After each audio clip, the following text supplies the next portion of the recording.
somewhat of an underwhelming season so far at forward. And Mindaugas Kaichinas, the other forward for South Carolina, who's trying to snap a 6-game losing streak at the hands of the Wildcats. South Carolina in the white, Kentucky in the blue, and you see a lot of blue in the stands here at Colonial Life Arena as we are underway. This is Andrew Harrison up court, working against Sindarius Thornwell. Here's Harrison off the dribble handoff from Randall. Jonesy, South Carolina starts man-to-man defense, and they've been playing specifically zone for the last 2 weeks. But you watch Kentucky's man-to-man offense, they're easier to guard man-to-man than they are zone. Randall that time had it blocked by Carrera from behind. Henry swings it around weak side. Here's Williams. Thornwell rimmed out and rebounded by James Young. The reason why I say Kentucky's easier to guard in man-to-man is because the ball gets stuck. The ball gets stagnant. The movement gets stagnant. John Calipari specifically has put some man-to-man plays in today that forces his guys to pass. Well, that foul, Jimmy, going to be against Sindarius Thornwell. That's his first personal foul. And when you look at John Calipari, a lot of mental gymnastics and massaging with this very young team. Jimmy, you go back to last week when we watched them and called that game against LSU. It was a narrow escape in that one as well. So this has been kind of a cumulative issue for Calipari. Yeah, they are a Julius Randle put back away from losing 3 in a row in Rupp Arena to Florida and LSU and Arkansas. And I went back and watched that Arkansas game in preparation for this one, and Arkansas was so much more together just down the stretch in terms of how they huddled and why they huddled and their body language, all those things that John Calipari still a work in progress with his young team, and now they start with a tandem zone up top with the 2 twins. Here's Williams. Takes it into the seam. Thornwell into Henry inside. The freshman turns and fires.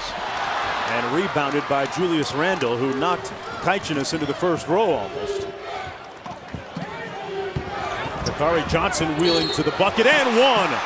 That was a big boy move by Dakari Johnson, the freshman out of Brooklyn.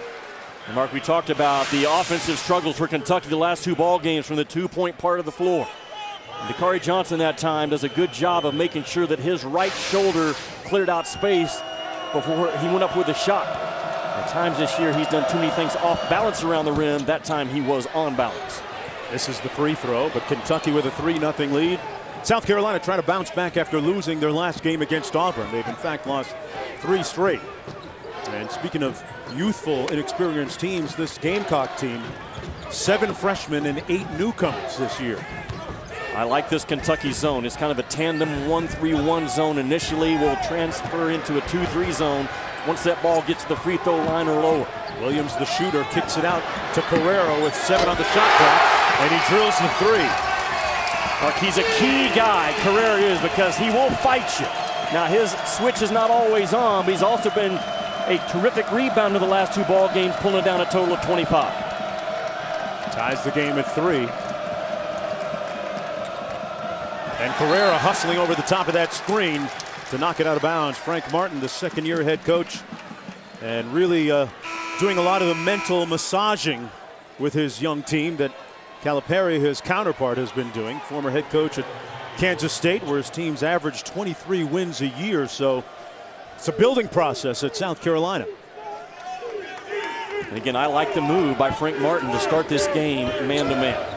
I think he'll then go zone throughout the middle part of the game to conserve energy for his guards. If he likes his man, he'll probably go to it at the end of the game if they're still in it. Just 4 on the shot clock for Harrison. Way strong. And back comes South Carolina. Didn't hit anything, so it's a shot clock violation. Well, that's a break for Kentucky because South Carolina had a 5-on-4 number situation with Johnson hung up in the press row. Thornwell, the primary ball handler for South Carolina in lieu of Tyrone Johnson. The Villanova transfer, who was averaging 11 points a game, suffered an injury and is done for the season, broke his foot. Carrera with a strong move, might have gotten away with a push and got the stick back to go. You know what, Jimmy? His motor's actually running today. Yeah, well, you know what? Frank Martin jump-started his motor during the shoot-around. And Carrera's one of those guys that If Kentucky doesn't get after him now, he can be a real problem because of his size and his quickness advantage at that 4 spot. Great hustle by Thornwell to get on the deck out of bounds, and a foul going to go against the Gamecocks.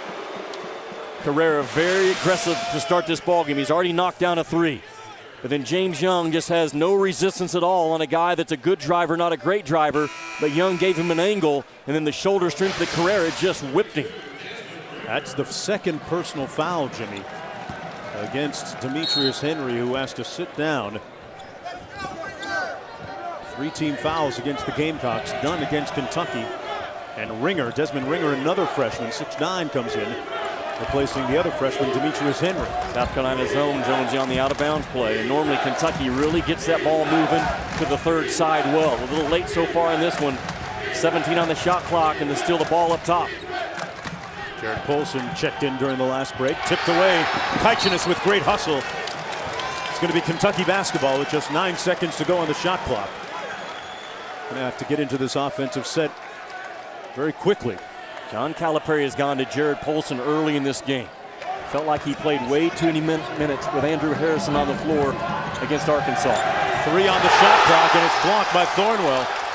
Thornwell at about 6'5", giving you great size at guard. And the ability to do this too, Jimmy. Yeah, I mean, that's a great opportunity for Harrison to use a shot fake. Now a lob to Willie Cauley-Stein at the rim with 2 seconds to go. Got to do something quickly. Polson will not get the shot off. Well defended by the Gamecocks. That's one thing that Frank Martin teams always do well.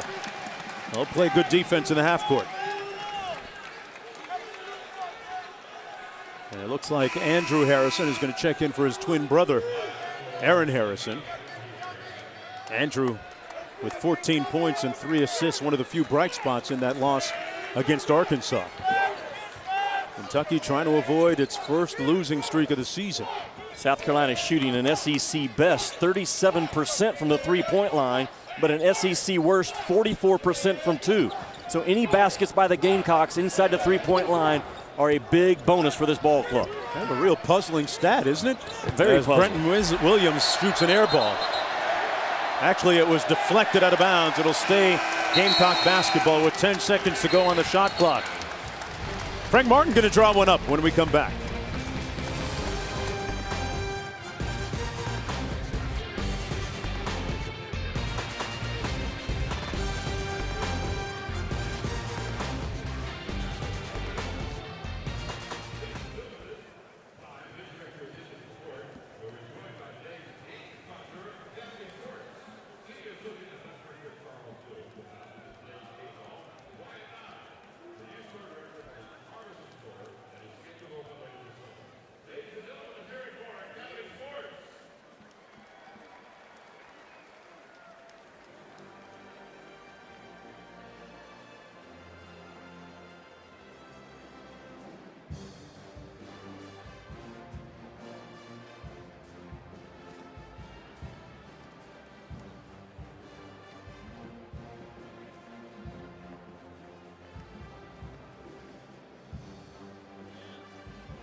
Okay.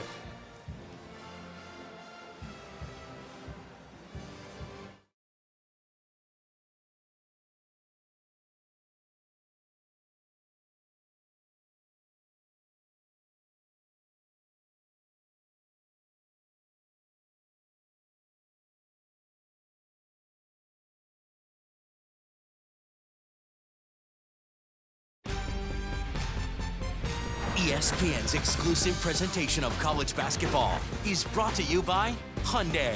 New thinking, new possibilities. And Alka-Seltzer Plus, severe sinus congestion, allergy, and cough.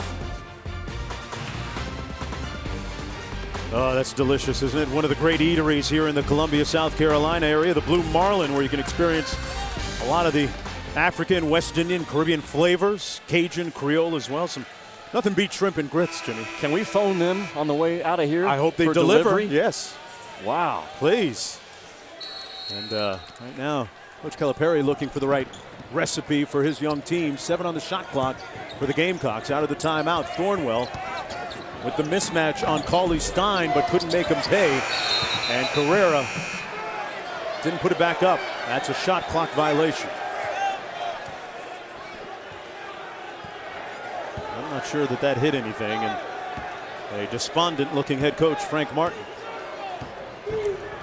Frank Martin telling us that, and you can sense a little bit more patient this year with 7 freshmen and 8 newcomers. Mark, the concern I have for South Carolina man-to-man is, can they handle Julius Randle?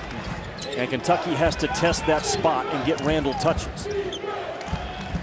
Low scoring game so far. There's a touch, Jimmy, for Randle, who's been in an offensive slump. Missing with the right hand. Cauley Stein battling underneath. And he draws the foul from Desmond Ringer. What do you make of the pace and the tempo of this game so far? Who does it favor, if anyone? I don't think it's been established yet. It's kind of a herky-jerky ball game so far. And South Carolina, again, they get off at the three-point line. Kentucky has to chase them off the three-point line all night long. Long jumper by Young is good. Kentucky not a great three-point shooting team. And they take a 6-5 lead.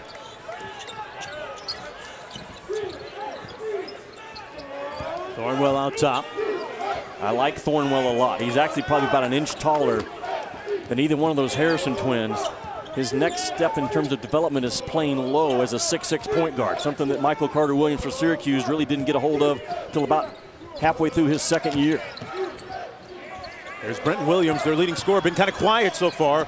Took Polson to the cup, and he'll go to the free throw line and try and knock down 2. Our coverage of College Hoops continues tonight with a showdown in the Big 12 as Andrew Wiggins leads the Jayhawks against Marcus Smart and the Cowboys. Saturday primetime presented by DirecTV, part of Bracket Builder Week.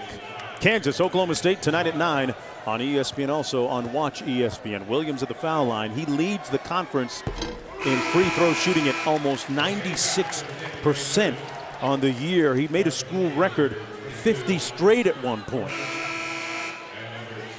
Had 26 points in that last game, their loss to Auburn.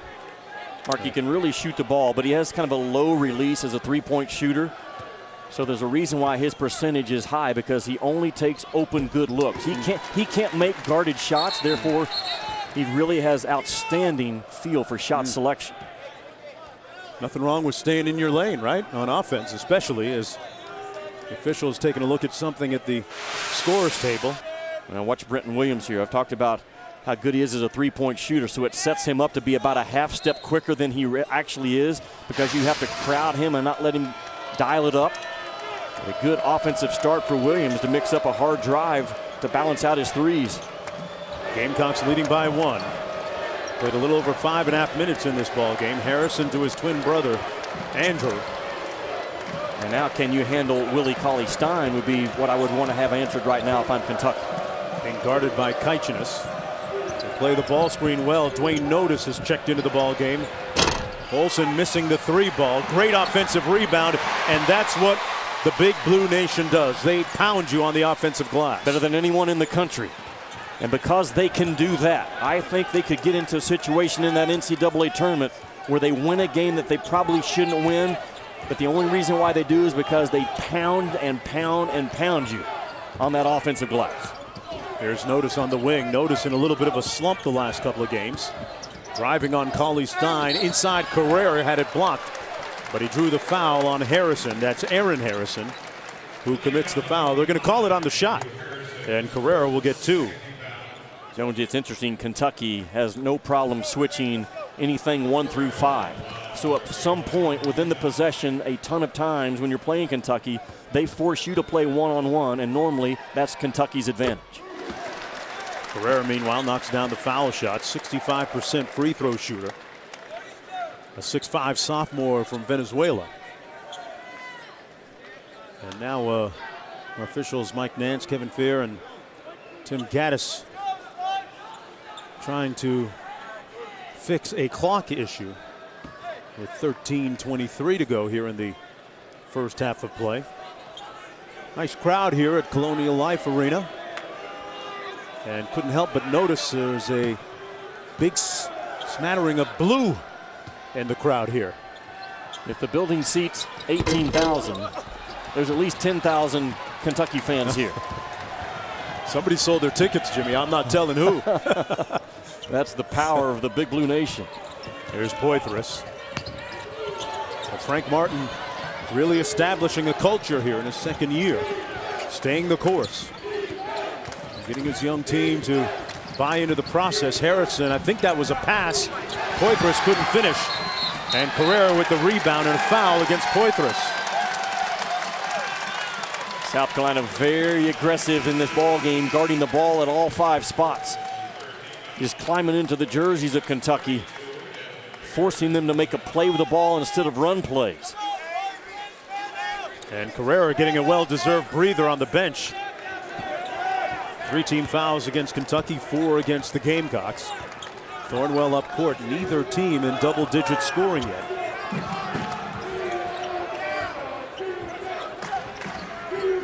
There's Ringer. There's going to be a whistle, a foul going to be called against Andrew Harrison.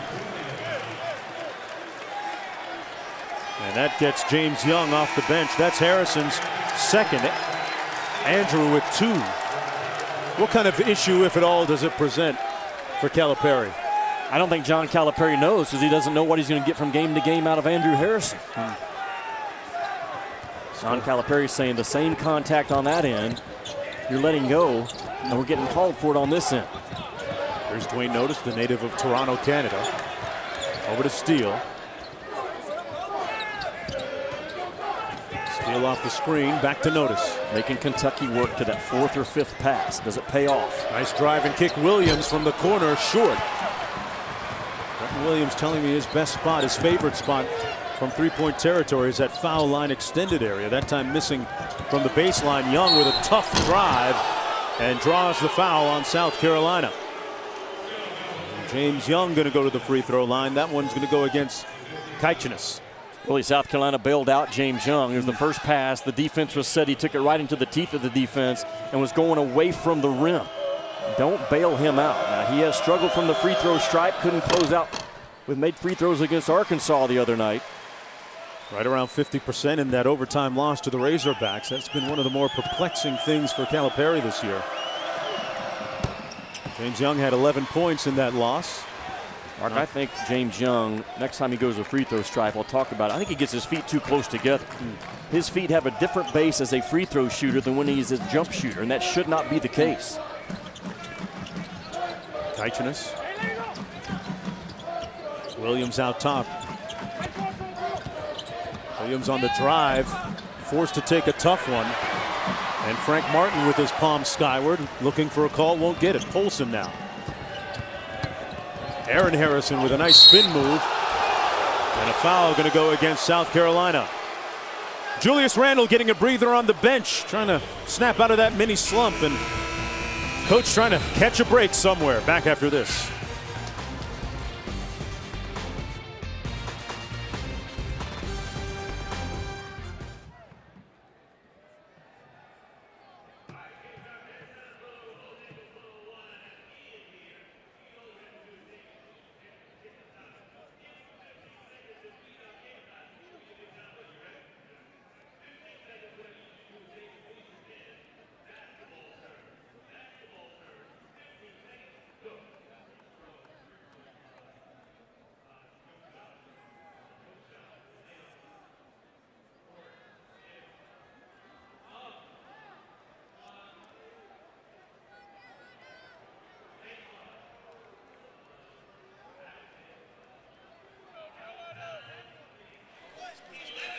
Thank you.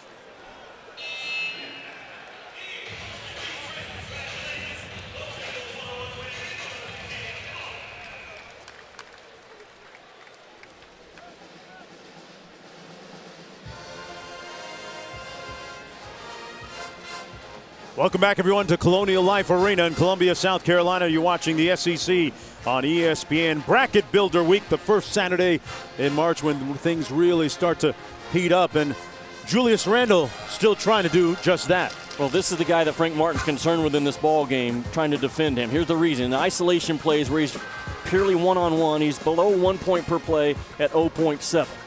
And then in true post-ups, he's also below 1 point per play at 0.9, but still a really good number in terms of true post-up. Now is where he starts getting his damage done. In transition, he's over 1 point per play, Jonesy, because of his big body and his willingness on the defensive end to get out and scramble, and he'll get a breakaway about once every 2 or 3 ball games. As a cutter, because he has great hands, he's at 1.2 points per play. And this is where he absolutely mashes people. He gets away with a push on this replay, but he's getting 1.2 points per play, and he finishes about 60% of the time. Now, there's a reason why there's a difference in his numbers. Those first 2 plays, isolations and true post-up, is where he will face a double team. You can double team him in the isolation one-on-one. You can double team him on a true post-up. Therefore, he's below 1 point per play.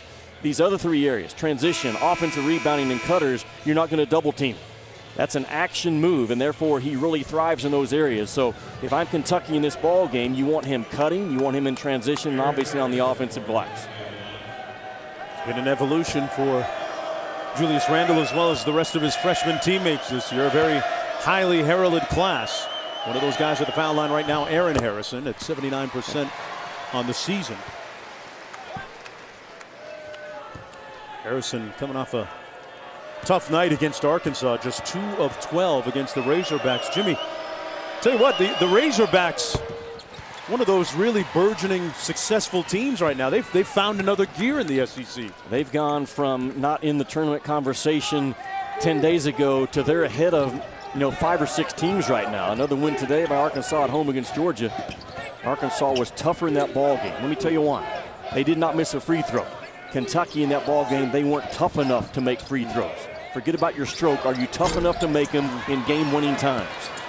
Thornwell rebounds the Williams miss. He'll get another possession, South Carolina. Ringer roll to the bucket. Randle right with him, though. Cauley Stein on the mismatch against Thornwell. Boy, Kentucky closing out and contesting really well, but a fortuitous bounce by Dwayne Notice. Freshman trying to snap out of his ill-fated shooting of late. He's got his first bucket. 1 point Kentucky lead. And I think the more times that Julius Randle is 30 feet from the basket, that favors South Carolina. Aaron Harrison running the point right now. Drives it into traffic. Good catch in traffic by Cauley Stein, but he couldn't get the shot off. 7 on the shot clock. Here's Young on the move. And an offensive rebound by Poitras. You got to block out when it comes to the Wildcats. Another offensive rebound and another possession. Yeah, you're not going to out-jump Kentucky's size around the rim. You have to whip them from the waist down by getting into their legs before the jumping action occurs. There's Poitras out front. Aaron Harrison. Young off the pin down.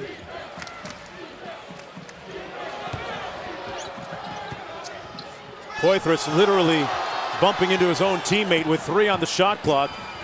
Boy, you work it around. Oh, and what a foul by Poitras. Couldn't quite get it to go. Randle follows, pardon me, and a foul by Carrera. Not quite sure about what they were doing offensively that time, Jimmy. They made a lot of passes, but ended up with a contested 18-footer. Yeah, and every guy that caught it tried to do his own deal and go one-on-one. That's what I'm talking about. Kentucky still in their man-to-man half-court offense. There's nothing fluid about it. It's normally one guy with the ball and 4 guys watching the one guy try to go to work, but then they get bailed out at the end because they are so powerful on the offensive glass. Julius Randle missing the first of 2 foul shots. He's a 72% free throw shooter on the season. Kentucky already with 9 offensive rebounds and a 2-point lead past the midway point of the first half. I guess if you're South Carolina and Frank Martin at this point, Jimmy, say, hey, I'll take this so far, right? Well, considering Kentucky's getting 75% of their misses in this ball game so far. If South Carolina doesn't answer that problem, then this Kentucky team's going to be in good shape. Just a straight 2-3 zone that Kentucky will now lift up awfully high, make it look like a Syracuse zone in terms of how high they lifted. It becomes a 4-round one. Notice swings it around Thornwell. The little drive and kick. Notice on the drive. Met resistance and rejected by Cauley Stein. Numbers the other way. Harrison with the Euro step and a nice left-handed finish. There was an inadvertent whistle, it looked like. No call. And the bucket counts. Let's take one more look. I'm not sure what the whistle was for, unless Mike Nance was just wanting to make sure that Willie Cauley-Stein was okay on the other end.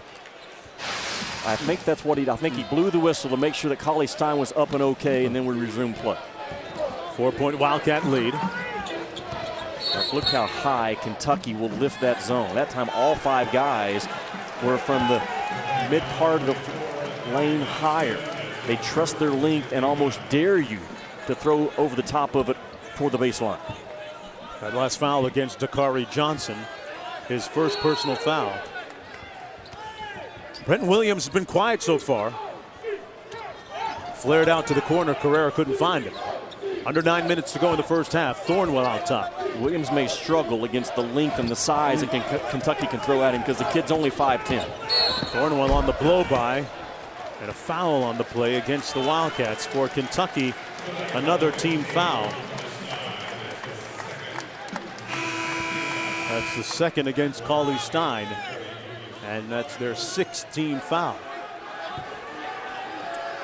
Well, the last time Kentucky faced this much adversity, Jimmy, they were coming off a loss against Florida. And in the ensuing game against Ole Miss, I think you called that game with Brad Nessler on ESPN. It was a situation there where they responded very well in that game. We'll see if they can do it again here today. Yeah, absolutely they did. And you know, if this is a team that's going to believe or have a conviction about them, there's a big difference. Notice left wide open, missed it.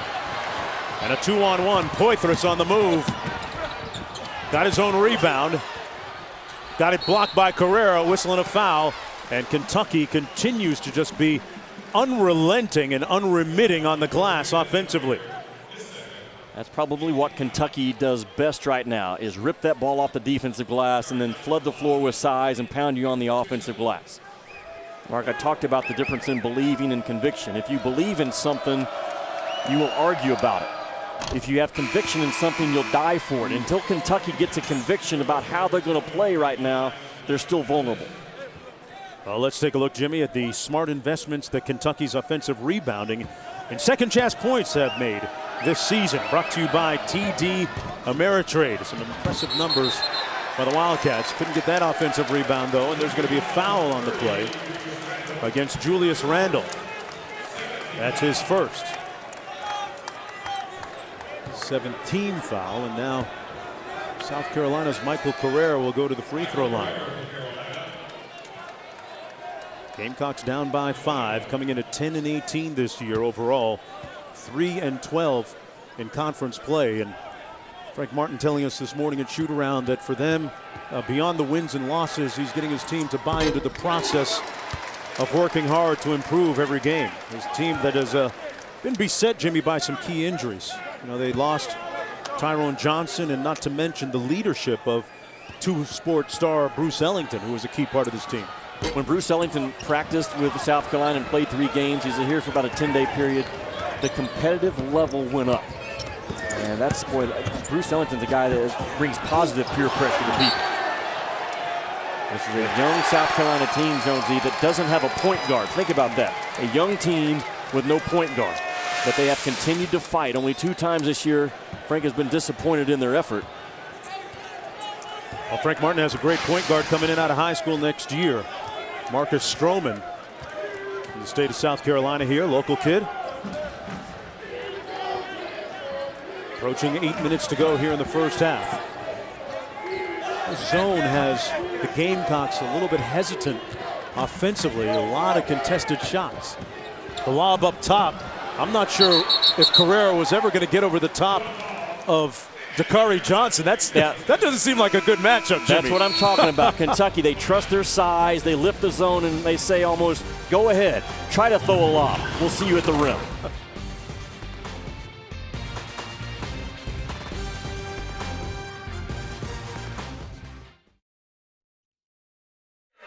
That was a head scratcher. Yeah. Where's he going with that long pass?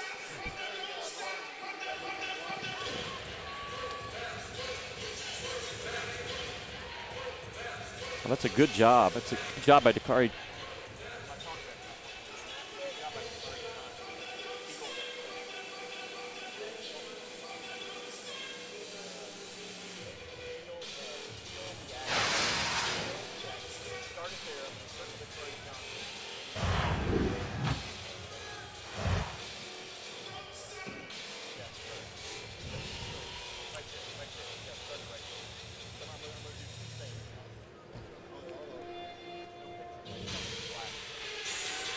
Come on, Telly. Got to work.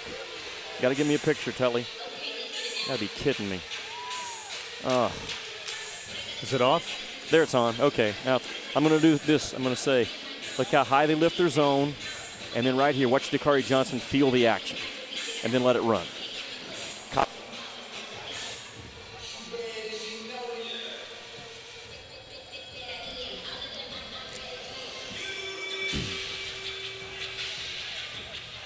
And now there's Studio's got it.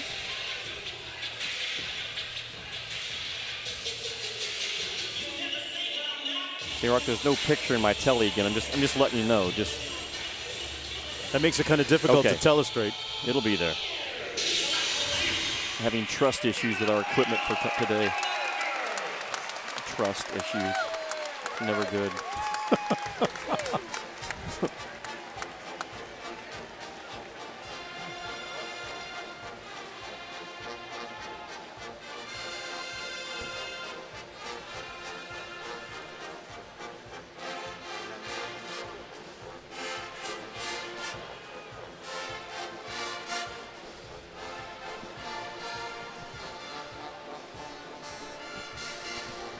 Are we not getting stats? Are these our stats? Oh, they are. Okay.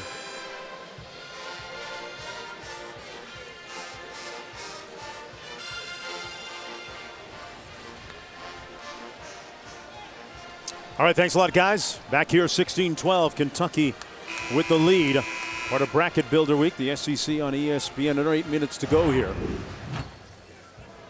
We go inside the play, Jimmy. Well, look what Kentucky does, how high they can lift their zone, first of all, but then secondly, watch Dakari Johnson feel the action. He feels the back screen being set, and he rolls off of it knowing that it's some type of a lob play. That's a terrific job by a young kid to feel the action. He felt the back screen being set from behind, rolls off of it, and protects the rim. Very well done by Dakari Johnson. 3 on the shot clock. Thornwell got to go with it. The floater short.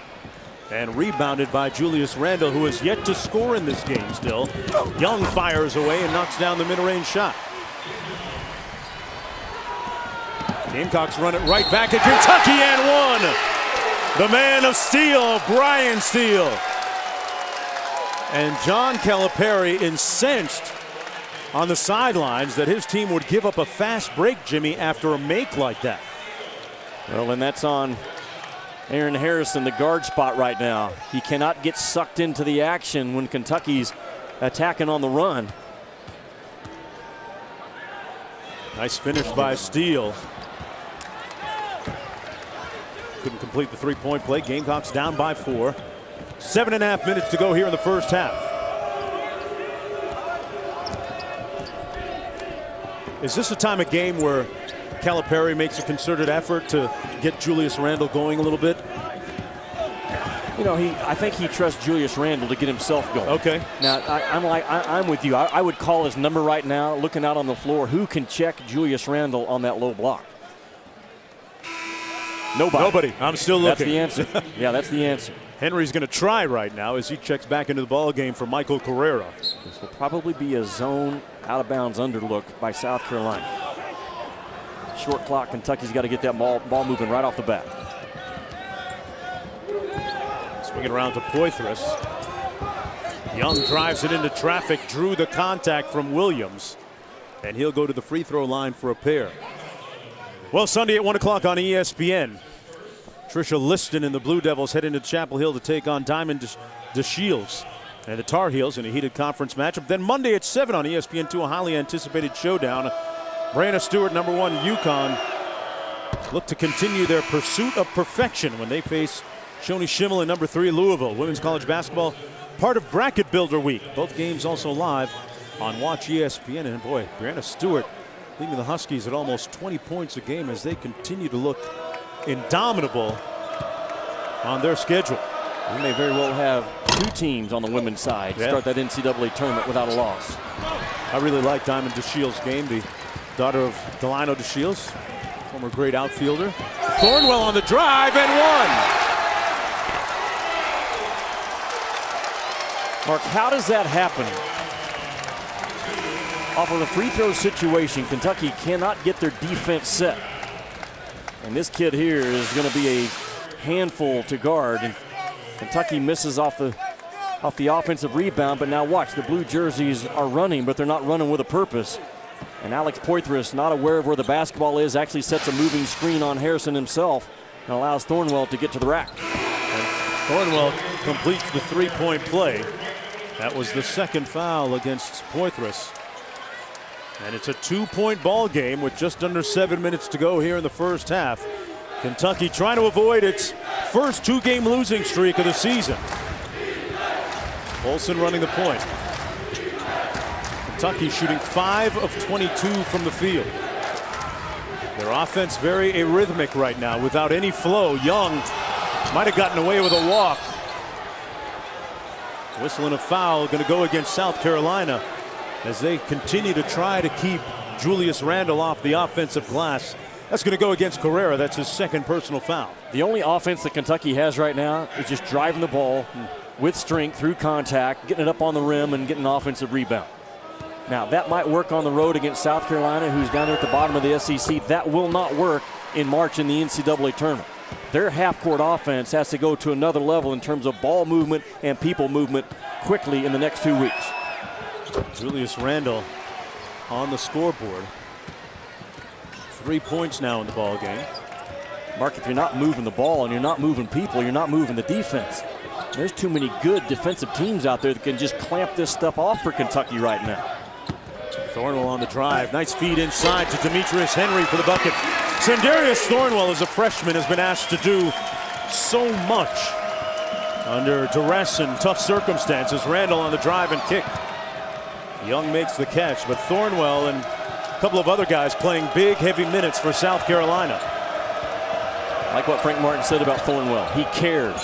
How simple and important is that in any area of life? There's a guy that cares. Randle, great effort to earn another trip to this free throw stripe.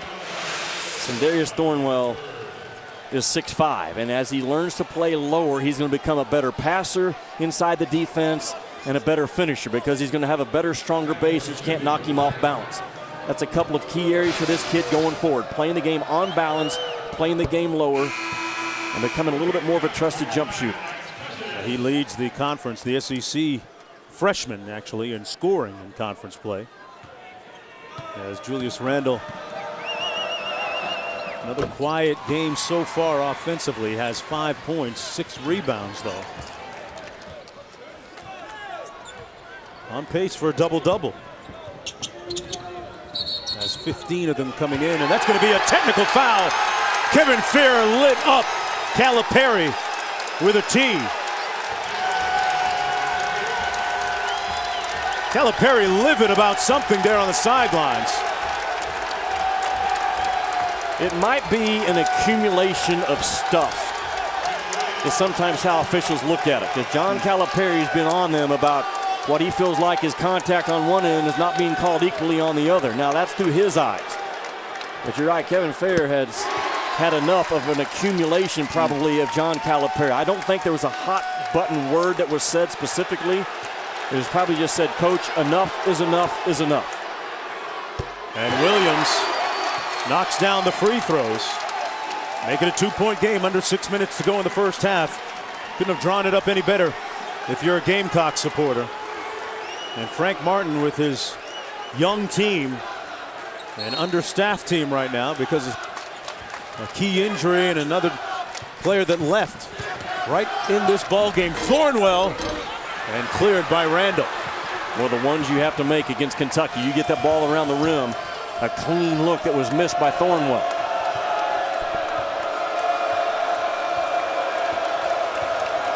This is Aaron Harrison out top. Again, Randall 30 feet from the basket in this entire half-court possession so far. Boy, Randall was looking at Harrison with a real puzzled look, as if to say, why not? Why didn't you give me the ball? Harrison on the drive. Had it partially blocked, but there was a foul called.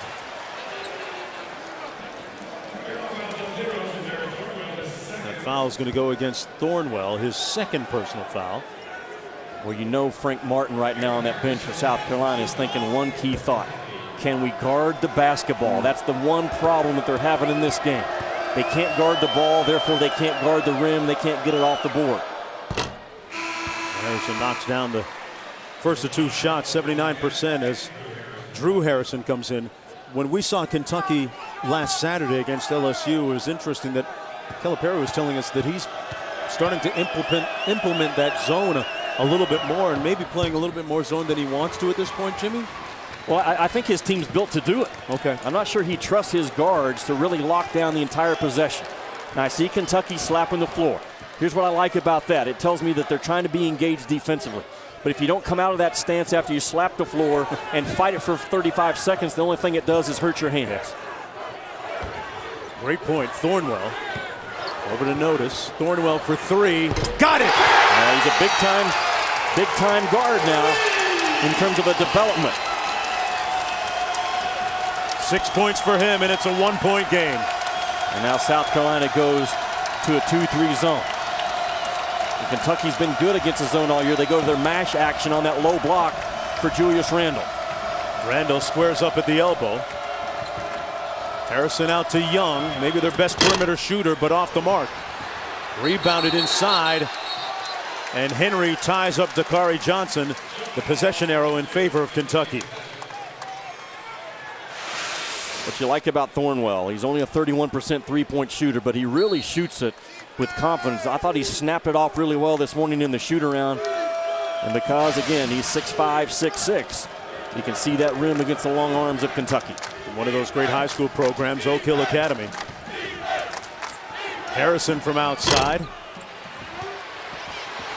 And they still can't keep Kentucky off the glass. And that's going to be a charge. John Calipari has to walk away from the action right now. He's already picked up one. He didn't like the call. But I saw him tell Julius Randle 90 seconds ago when the tee was set, I'm okay. He's under control. Been a rough day so far for Andrew Harrison. Unable to get into any kind of flow, and that's his third personal foul. Jonesy, we do have a problem, though, in college basketball. I see way too many coaches. I would not put Calipari in this group.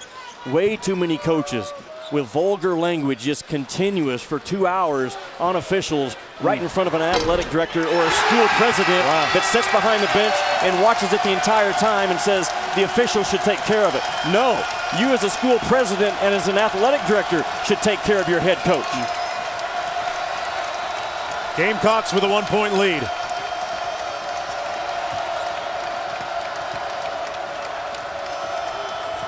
Good ball reversal. Harrison way off. Might have been a pass to Dakari Johnson. That was a my-turn shot by Harrison with 16 on the shot clock. And coach is starting to heat up. He's hot, like July.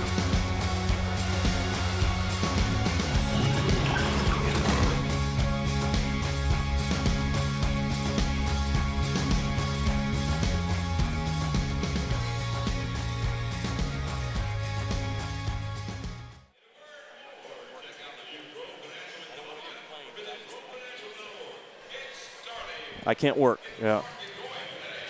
At halftime, we've just got to get it fixed. Yeah.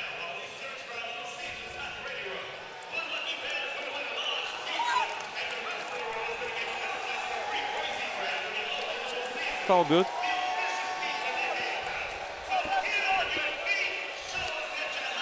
Pizza? We have all kinds of food delivered to our room after this game. We'll just give them the name of the hotel so they can leave it at the front desk. We come down and get it. My non-interrupt button just, it doesn't work. Yeah, I can hear you on talkback. I know, that's scary. Yeah.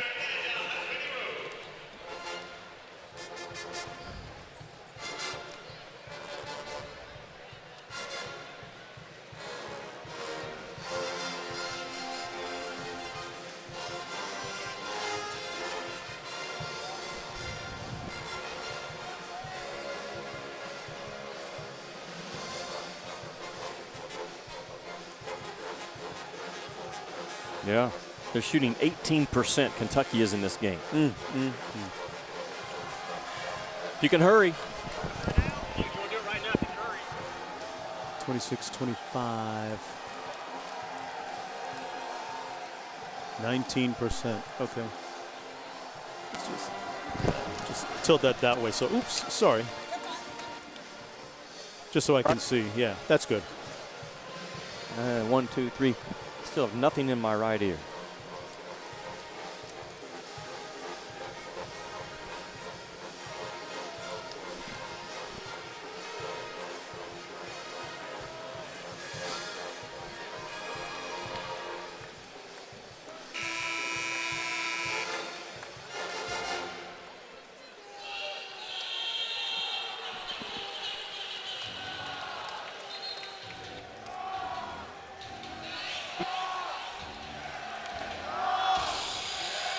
All right, thanks a lot, Todd. A very interesting, intriguing day here, the first Saturday in the month of March, as college basketball really starts to heat up.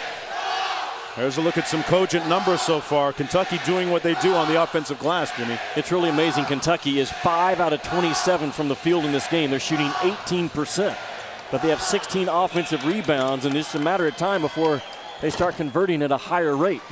If South Carolina can't hold their own and do battle when the ball is above the rim, it'll be very difficult for them to pull off the upset. But right now, they're still hanging in there, even with that number. Yeah. Dakari Johnson, a 47% free throw shooter, goes 1 for 2. We're tied at 26 as we approach 3 minutes to go here in the first half. Williams sets the screen, a little pick and pop action. Thornwell has a height advantage over Polson. Floater rimmed out. Kept alive by Thornwell. Loose ball. And it's going to be Kentucky ball. Well, ESPN's Journey to the Tourney features an ACC showdown when Marcus Page and the Tar Heels take on Jabari Parker and Duke. The Journey to the Tourney, North Carolina Duke, next Saturday at 9 on ESPN. Also live on Watch ESPN. Parker averaging about 19 points a game right now, and Page at about 18 a game, and a bunch of dimes too. Under 3 minutes to go in the half. Bad entry pass. And Kentucky turns it over. James Young is one of the worst passers in the SEC. Good follow by Ringer. Couldn't get the putback to go. And Polson controls. And Young. I'm telling you. What did you just say? He's one of the worst passers in the SEC. And back to possessions, back it up.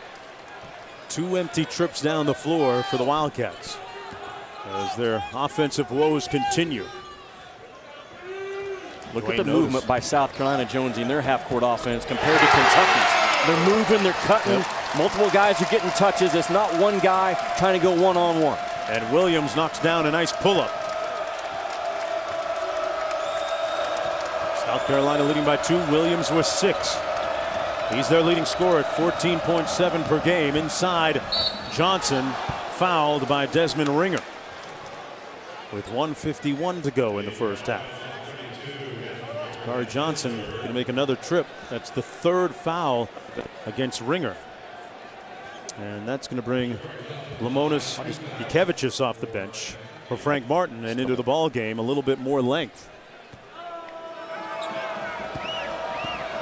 John Calipari last week in Lexington talking to his guys about respect your position and impact you have as a Kentucky basketball player. And today there's a sweet little young man named George Johnson who diagnosed with leukemia as a 12-year-old. He's currently going through the 2 or 3 year process that it's going to take him to whip that disease, and I have faith that he's going to do it. His dad Jim and his mom Amy here today, but that's one of the things he told his parents that he would sure like to do while he's battling leukemia is go watch Kentucky firsthand. So they made the 3.5-hour drive from the Atlanta area, and Coach Cal good enough to spend a lot of time with him after practice today. But boy, the impact and the power that Kentucky basketball has can reach a lot of people, as well it should. Yep. Great point, Jimmy. Well said. 28 apiece with 1:40 to go in the first half. Thornwell out top. Williams coming loose off that baseline screen. Great pass to Jukevicius. And an errant shot. Can't deliver a pocket pass any better for a wide open 12-footer and then shoot at 16. Randall double teamed and forced to kick it out. Harrison with nowhere to go. 18 on the shot clock. South Carolina so far able to withstand Kentucky's best shot. Harrison with the pull-up. And his struggles continue. Not a great shooting half for the Wildcats. 5 of 27 from the field, with just under a minute to go here in the first half.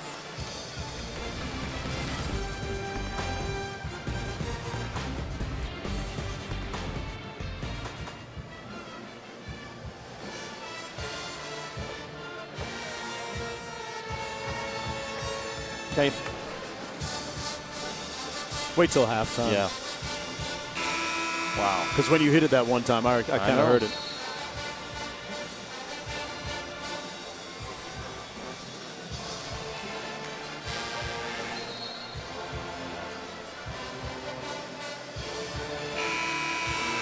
Welcome back, everyone, to Colonial Life Arena. Mark Jones courtside along with Jimmy Dykes. Kentucky in a battle right now, and not a good shooting night for them. We documented that before we went to the break. Meanwhile, Frank Martin's team very much in it. His young team with 7 freshmen, 8 newcomers. Telling us prior to the game, he says, you know, we've fought every game so far this year, and we've battled, except for maybe 2 where we might have let go of the rope a little bit. But a great effort today. Thornwell for the lead. Got it! Mark Jonesy, Kentucky comes out and goes to a 1-2, 1-1 diamond press, but then they don't quickly transition to find a shooter once they go to quarter court zone. Thornwell burns them. Kentucky's last field goal was at the 7:45 mark. Randall.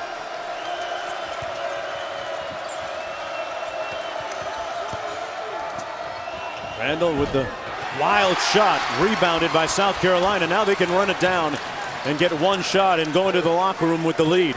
I would take the very last shot if I'm South Carolina, obviously. It's not a great offensive rebounding club they have on the floor. Just get one good one right now. 3 seconds, the floater. Bounced a couple times, Henry, and it won't count. The officials were waving it off. But a discombobulated, disconcerted, disappointing first half for the Kentucky Wildcats. They trail by 3. They got 20 minutes to battle back. We're going to go to the studio. Seth and Todd, you know that Kentucky offense right now looking like a 3 a.m. shift at the Waffle House. They got to fix something.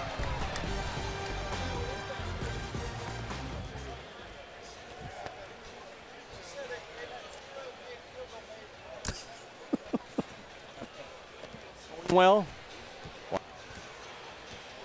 might as well just talk without talk back. I'd say Thornwell, right? Is he their leading scorer? Yeah. I'm not looking for their food tonight. You ever been to the Waffle House at 3 a.m.? You know what I'm talking about then, right? Right, I would say. The waitress brings you the wrong order? Only reason.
I'm Mark Jones, and you're watching the SEC on ESPN. Number 17, Kentucky, taking on South Carolina. Folks, due to time constraints, we're going to move ahead to further action.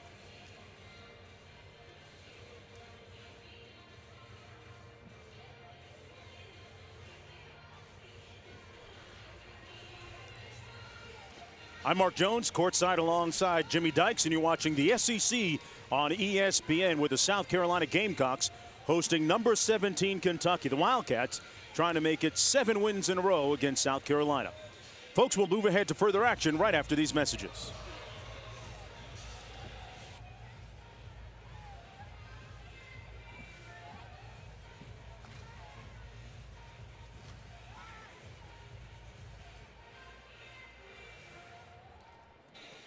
I'm Mark Jones, courtside along with Jimmy Dykes. It's halftime here at Colonial Life Arena. It's an SEC matchup between number 17 Kentucky and South Carolina, with the Wildcats looking to avoid back-to-back losses for the first time this season. Folks, ESPN College Basketball is available live anytime, anywhere on your computer, tablet, or smartphone at watchespn.com and with the Watch ESPN app. Due to time constraints, we're going to move ahead to further action right after these messages.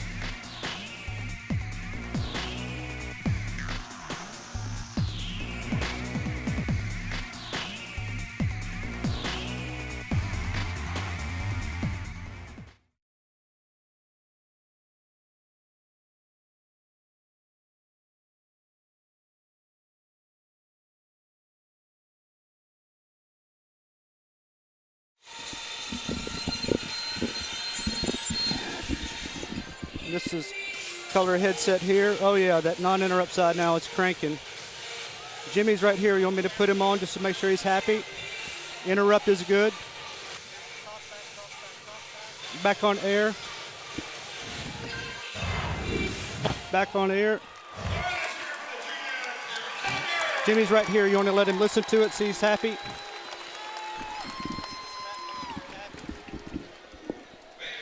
Test 1, 2, 3, 4, 5. Talk.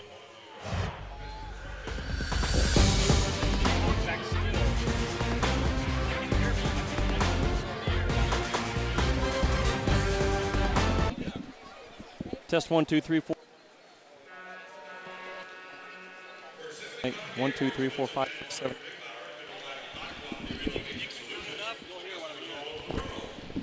Danny, I'm back on. He's saying the talkback isn't doing well. I'm going to talk back. 1, 2, 3. I don't know. It's not going out over air, is it? Talk back. Talk back, talk back. I heard it then too. It's like a normal. Talk back, talk back. It just crackled a little bit. I think it's just having to be worked. Talk back, talk back.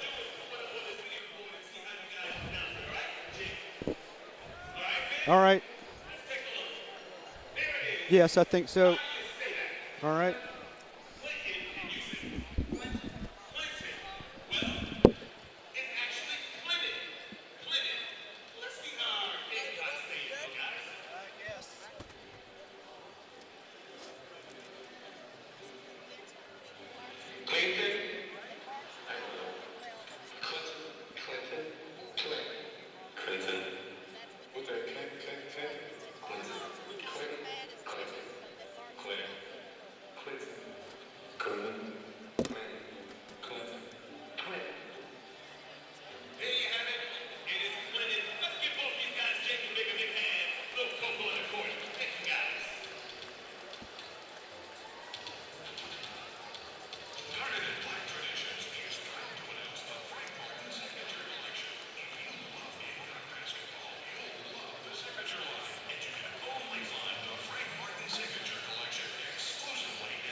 Yeah, minus, yeah.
1-2. There we are. Thank you, everybody. Good hustle.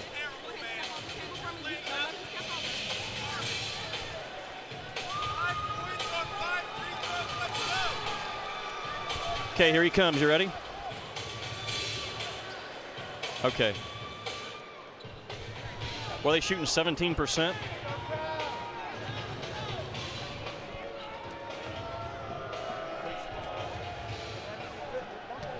Not ready to play the bumping game.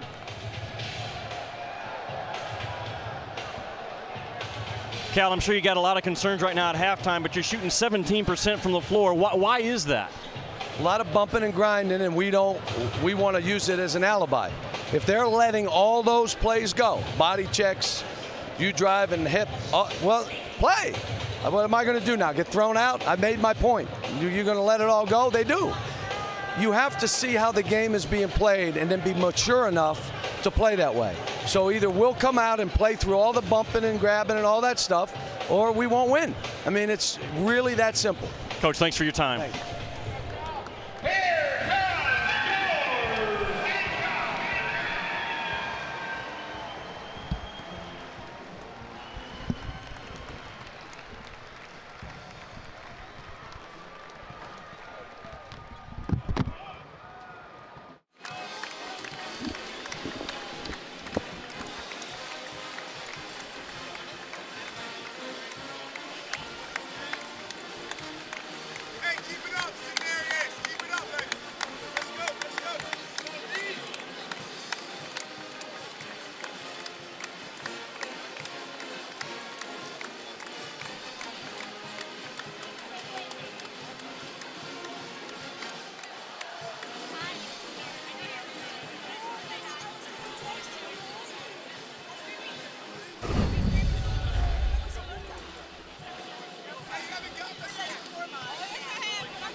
Hey, Brian, Jonesy here.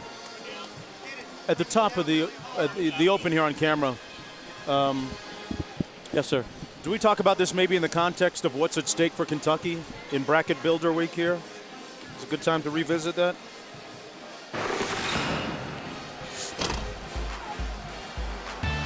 They've gotten 16 offensive rebounds, and they've missed 22 shots. What percentage is that? What percentage is 16 to 22?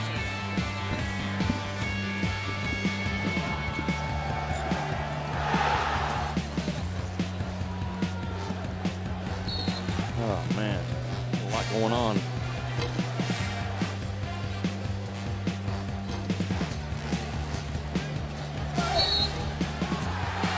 Yes, it'll work.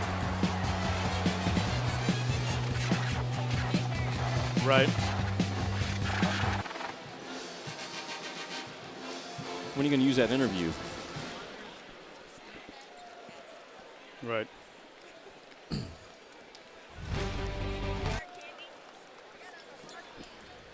Okay. So I'm going to talk about, hey, Jimmy, a lot at stake here for Kentucky, trailing by 3, especially during Bracket Builder Week, in terms of a potential seed here. Okay. Yeah. Yeah.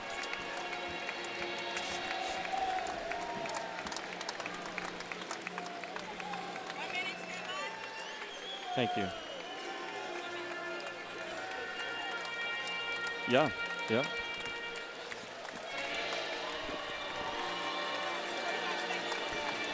Right.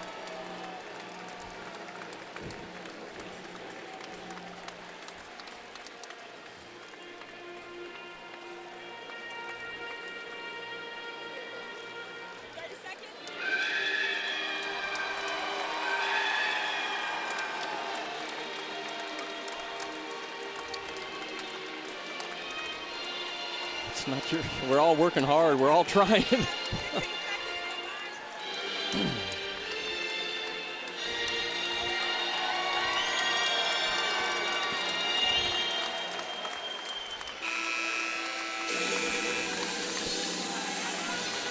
Welcome back, everyone, to the SEC on ESPN. ESPN College Basketball Live from Columbia, South Carolina, where there is a big upset brewing at the half. South Carolina leading number 17 Kentucky by 3, 31-28, as the Gamecocks try to snap their 15-game losing streak against ranked opponents. Mark Jones courtside. He's Jimmy Dykes. Jimmy, when you look at what's at stake here for the Wildcats in bracket builder week, there's a lot to play for down by 3. Absolutely there is, but you know what? If you're John Calipari, you're more concerned about getting this thing right now. Kentucky's not in sync at all on the offensive end. The numbers back it up.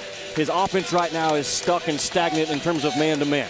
Their fight right now has been pretty good because South Carolina's delivered a lot of blows themselves.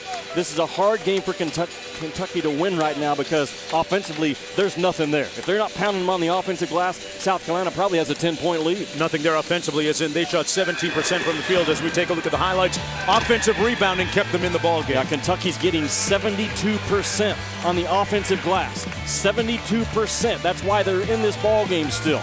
And their brute strength around the rim and their power is something that I don't know if South Carolina is going to have an answer for in the second half. But they do have an answer in terms of Sindarius Thornwell has been really good as a defender. He's ran the club. He's passed ahead. He's played with his eyes up. He's played low as a 6'6" point guard, and he's made a three-point shot as well. And Sindarius Thornwell right now feels really comfortable and confident against this Kentucky defense, both in transition and the half court. And a moment ago, Jimmy had a chance to visit with Coach Calipari. Cal, I'm sure you got a lot of concerns right now at halftime, but you're shooting 17% from the floor. Why is that? A lot of bumping and grinding, and we want to use it as an alibi. If they're letting all those plays go, body checks, you drive and hit, well, play. What am I going to do now? Get thrown out? I made my point. You're going to let it all go? They do. You have to see how the game is being played and then be mature enough to play that way. So either we'll come out and play through all the bumping and grabbing and all that stuff, or we won't win. I mean, it's really that simple. Coach, thanks for your time. He mentioned a key word there, the operative word. You have to have the quote-unquote maturity to see how the game is played and adjust. That, in a nutshell, is the story of Kentucky's season, how fast they can mature. Important to note, though, Kentucky has been to the free throw stripe 23 times in this game. South Carolina's only been there 10. Williams with a great drive to start the second half. Brenton Williams, their leading scorer, averaging just under 15 points a game. He has 8. South Carolina in that zone defense. Randall swarmed at the elbow. Spins right into the double team and almost turned it over. Young into traffic and draws the foul. Kentucky continues to start the half with one guy taking on 3 or 4 defenders. That's the 4th foul now, Jimmy, on Mindaugas Kaichenis. James Young, and there's just not a lot of offense there. It's all the offensive rebounding is why Kentucky is still in this game. Like I talked about this kid's feet at the free throw stripe, I think he gets them too close together. How wide should they be? Well, the same width that he has them apart as a jump shooter. You don't see him take jump shots at the three-point line with his feet that close together.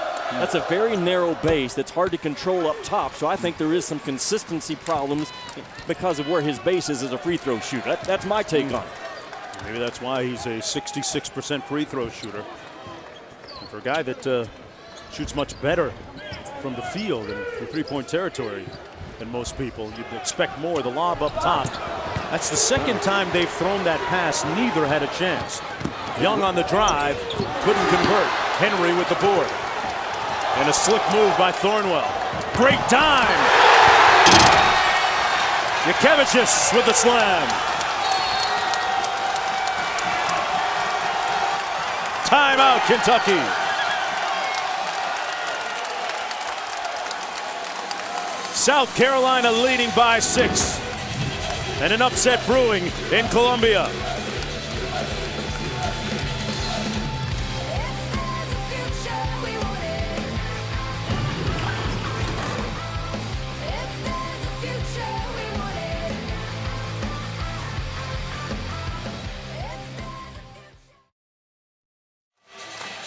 Oh boy.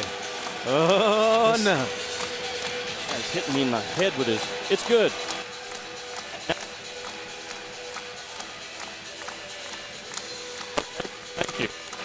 That doesn't sound good, whatever you're doing No, it there. was cracking, wasn't it?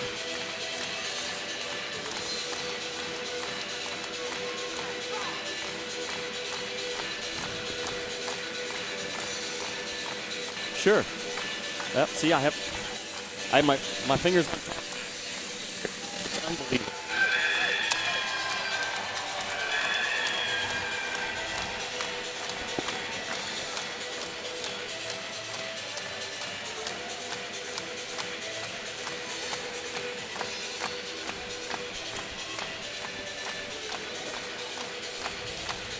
Of his feet? No, what are you talking about? Like of the miss? No. I'd rather go on. I think that's a subplot of the game. Yeah. Yeah. I think the game's a lot bigger. Yeah. Yeah, because the jet ties in with the seeds and Yeah. what's at stake for them, you know. Yeah. The plane. The plane.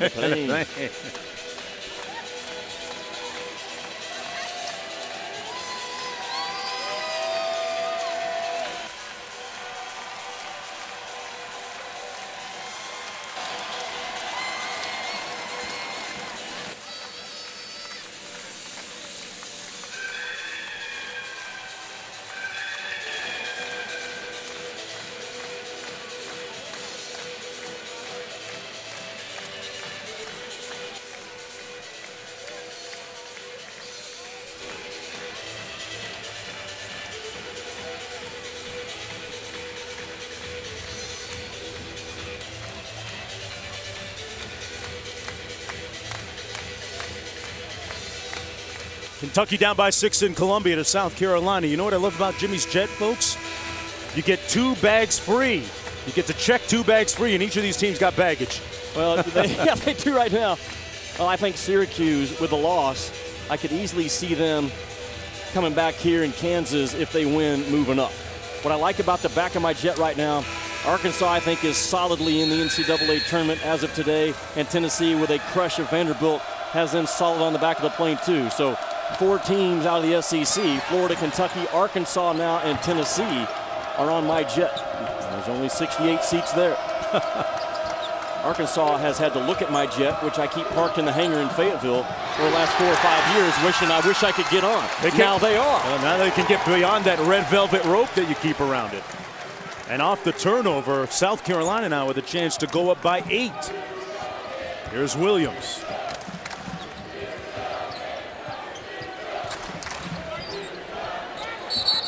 Whistle and a foul inside as Carrera was battling Cauley-Stein for position. That's going to go against Willie Cauley-Stein, his 3rd personal foul. And that's going to get Dakari Johnson off of Calipari's bench. Just underway here in the second half. Calipari got hit with the technical foul in the first half. The task at hand for him now, he talked about it with Jimmy Dykes a moment ago, is his team maturing and adjusting to the way the game is being called. Thornwell. Out to Williams. Great drive by Williams, and he draws the foul.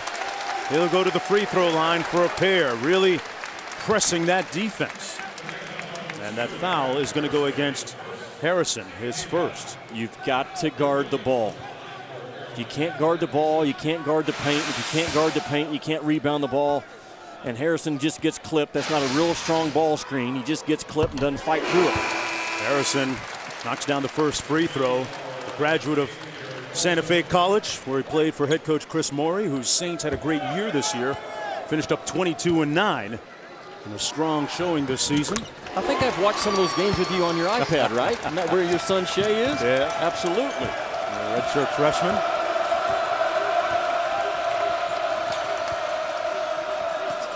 Eight-point ball game and almost a turnover. Again, though, Mark, just very trying to make something out of nothing. The first side of the floor, the first pass. They're going to reverse the call, Jimmy, and give the ball. Actually, no, a technical foul on the bench, they're saying. So, you know, what's interesting is, Jimmy, last week, John Calipari talked to us about being able to move on. The buzzword and the keyword being next, and being able to forget some of the things that have been auspicious in the past and move on to the next moment. So far, you'd have to say I'm not sure they've done a great job at doing that. No, they have not passed. They do not have a passing grade right now. The building is hot. The pressure is on Kentucky. They're coming off of a loss against Arkansas, and now they're battling South Carolina, who at the bottom of this league is playing tougher. They're playing more together, and they're outworking Kentucky. The same formula that Arkansas used against Kentucky in Rupp Arena. Williams now, a 10-eye free throw shooter, leads the SEC in foul shooting. Frank Martin's team up by 10. This would easily qualify as the biggest win of his tenure at South Carolina, and this just his second year. And a great opportunity here for the Gamecocks against Kentucky today. Kentucky cannot get back in this ball game one-on-one with hero shots and my-turn shots. They have to trust each other, move the ball, run offense, and cover each other up on the defensive end and be unselfish on the defensive end. And Jimmy, once again, Andrew Harrison put his head down and went to the bucket. Drew the foul this time. Fouls against South Carolina's Mindaugas Kaichenis, his first. You go back and grade Kentucky's film so far. Now, it might change over the remaining 17:35. I'm going to say 90% of their possessions have been a guy with the ball, lowering his eyes, driving the ball to the rim through contact, taking hard shots. 18, now 19 of 27 from the foul line. 9-point lead for South Carolina. Frank Martin told us, though, earlier at shoot-around that they've been in a lot of games this year, but with such a young team being able to close the deal, Jimmy, that's the tricky part. Kevichus back to Thornwell. Here comes Williams. Closed out on great move to the cup. He's really good today. The reason why I say that, Kentucky really challenging him and running him off the three-point line, but he has a counter to what Kentucky's doing to him. Harrison on the drive and kick. Polson for three, short. Out of bounds, South Carolina basketball leading by 11 with just under 17 minutes to go. A frenetic and frantic John Calipari's team down. I talked about Kentucky having to be unselfish defensively, and that time Dakari Johnson doesn't get low enough. I know he's a 7-footer taking on a 5'10 guy, but as an unselfish defender, you have to sit yourself down and level that guy off and not allow Williams to get to the rim. That was a heck of a shot. Thornwell into traffic, rejected by Cauley Stein. Harrison wide open, and great hustle, knocked away by the Gamecocks. What a play by Brenton Williams.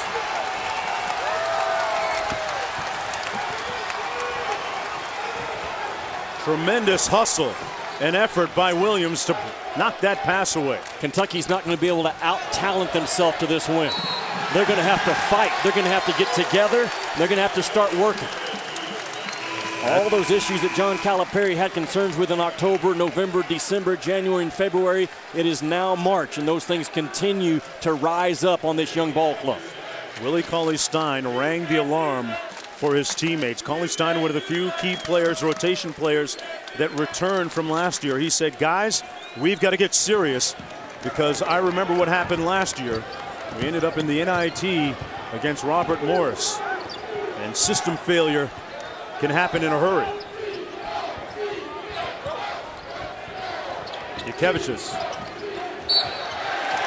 whistling another foul against Kentucky.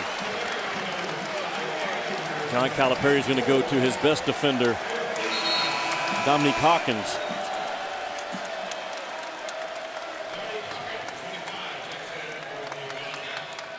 Andrew Harrison just a half step late on that ball screen handoff action. They're in time to foul. Still plenty of time, 16 minutes to go. Henry back out to Williams. Can Hawkins lock in on Brenton Williams? That would be a big bonus for Kentucky if Hawkins can take this kid out of the game for 3 or 4 minutes. At times they've had to convince Williams to shoot more. He hasn't had a problem getting his jacks up today. 9 on the shot clock. Kicks it out. Yukevicius almost went in. Henry underneath. And the stick back. The lead is 13. He's got 4.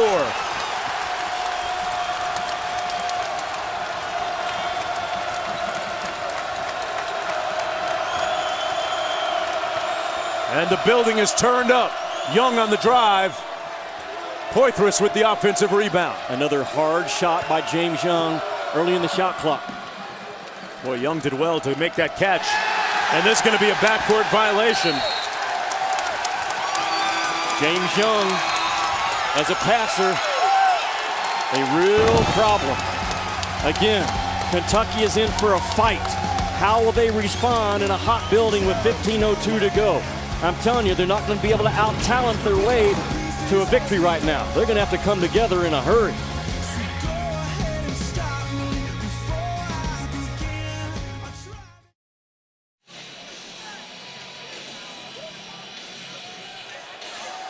Okay. This is all hustle and heart, man. Look at that. That play sums up this game. It I'll does. circle him and let man. it run. Oh, I love that. If my telestrator will I work love long that, enough for me Jimmy. to circle him.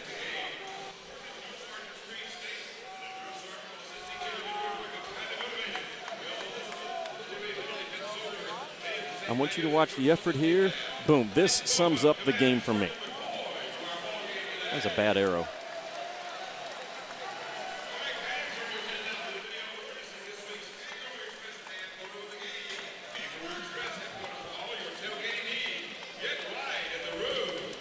Tell me when. And it just went blank.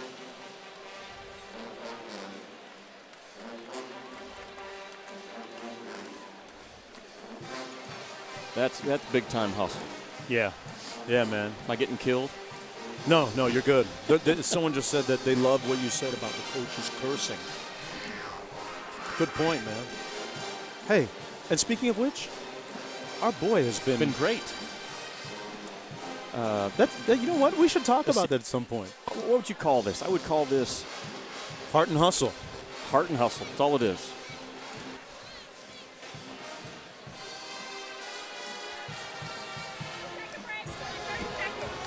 They are 5 for 33. That is crazy. What is the math on 5 for 33, Jimmy? 17%. Oh, they're still at 17. Oh, no, I got an old 15. one. 15. They're down to 15.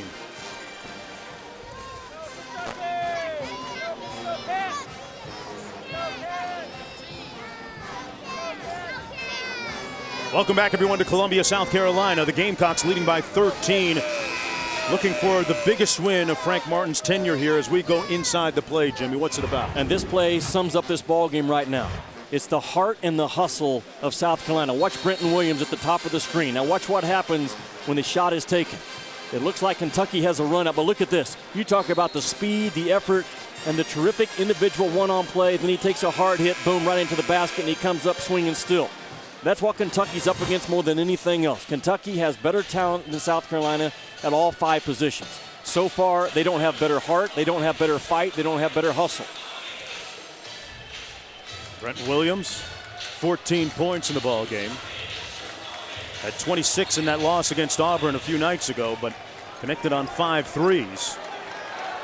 Get a feeling they're going to need some of that hot shooting down the stretch here to close this deal against Kentucky. In bracket builder week, Kentucky could slide a little bit with a loss here. Got a big guard up top in Thornwell. There's the lob again. Yeah. This time it connects. Finally it works. But again, because of Thornwell up top at 6'6", Hawkins put no pressure on the ball. A whistle and a foul going to go against Yukevicius. No need really to reach over the top that time. A good job by South Carolina coming out of the timeout. Look at Thornwell, kind of looks it off because it's not a great screen, so a lack of awareness on the back line of Kentucky. But I like what Frank Martin says. I identify I have an advantage with Thornwell over Hawkins. If he can't get the shot off, I know we can win in the passing department. Kentucky's last field goal was at the 7:45 mark of the first half. That's goaltending. He should have just left that. Carrera a little overzealous that time. But Frank Martin, not to worry, calls out the play from the sidelines. And you look at the side, you were talking about coach's sideline demeanor. Yep. Really absent from this game, which has been a trend of late and through the year. Frank Martin has been a lot more calm, a lot more cool, a lot more patient with his troops this year. You know why? His guys are fighting their tails off today. That's what gets him rattled. Look at this. And he's getting results, too. Yeah, Kentucky goes to a press. But what does South Carolina do? They put the shooter on the back end of the press and expose the weakness. Harrison missing on the drive, and an offensive foul against Kentucky. That might go against Julius Randle. And raise your hand if you thought when you woke up this morning that South Carolina would blow out Kentucky, and that's what it's looking like right now. South Carolina does a good job of releasing their shooter down the floor against the press, and once they break the diamond, the shooter is wide open in the corner. Very well done by Frank Martin. 16-point lead for South Carolina, a team that only has 3 conference wins this year. And this would really make their season here tonight in front of a pretty much sellout crowd here at Colonial Life Arena.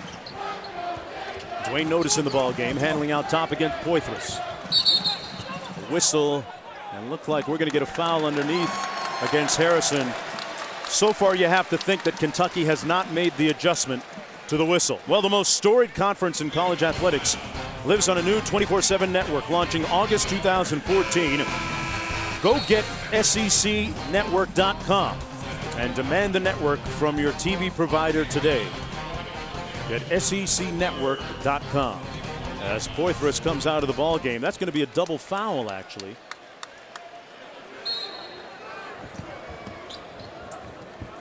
Against Henry and Harrison. So the possession arrow keeps it with South Carolina. Short clock now. 4 on the shot clock. Henry forced to shoot. He did well to hit something, and that's going to be a traveling violation. Boy, so they force a bad shot defensively and then travel on the rebound. What I like about Willie Cauley-Stein, he had 3 teammates drop their head and drop their shoulders on the travel call, and Willie Cauley-Stein immediately clapping the hands with his eyes up saying, come on, we have to fight. This team should be owned by Willie Cauley-Stein and Julius Randle around the rim on ball reversals. There's Thornwell. Kick out to Henry, going to try it again out of his range. And he shot it way long, and Frank Martin immediately gets up off the bench. And he's going to get a sub, Ringer, to come in. Tell you what, Demetrius Henry really trying his coach with that ill-advised mid-range jump shot. And Young back at the free throw line, as he talked about his feet. We'll see what he does here and whether the results are good or not. That foul against Henry, so the air ball at one end, and at the other end, the foul.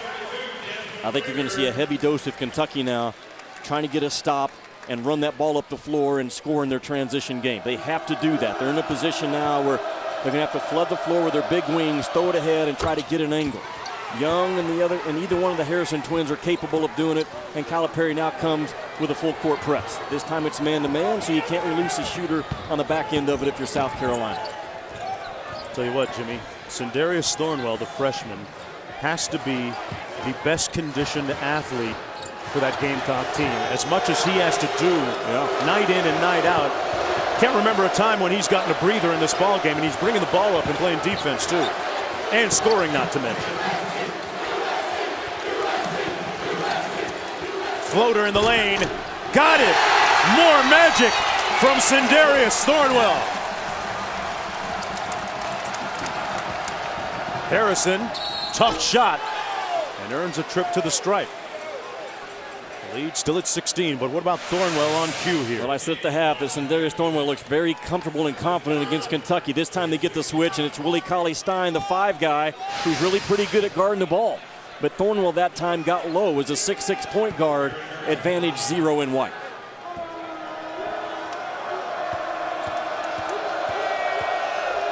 Michael Carrera getting set to check into the ball game for Frank Martin as Harrison makes the first ones. Harrison is 79% free throw shooter on the season, as Jukevicius will sit down. I don't think you'll see Kentucky, if it's a made free throw, go to the zone press. I think John Calipari is going to stay with a man press, forcing his guys to lock up. Here it comes again, full court pressure, trying to make his guys go to another level in terms of energy and effort. Thornwell gets it across midcourt. Here's Williams. Notice off the screen. Ringer inside. Well contested that time by Cauley Stein. And here's Harrison. Here's Twin. And he makes the shot on the baseline. Tough shot by Aaron Harrison. Mark, that's the angle that I'm talking about that I think we're going to see from Kentucky the next 12 minutes. Can they get that angle in transition? Because when they do, they are very good at scoring or getting fouled at a high rate. Harrison has 10.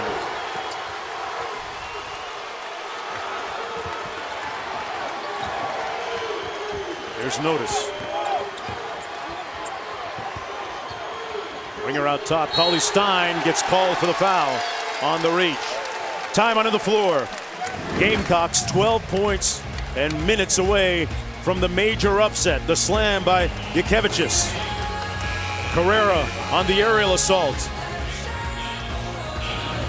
And more.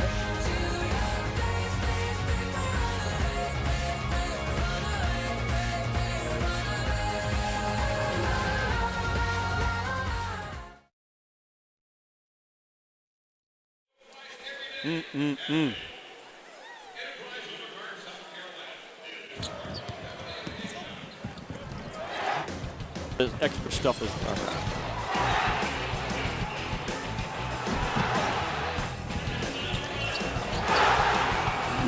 no.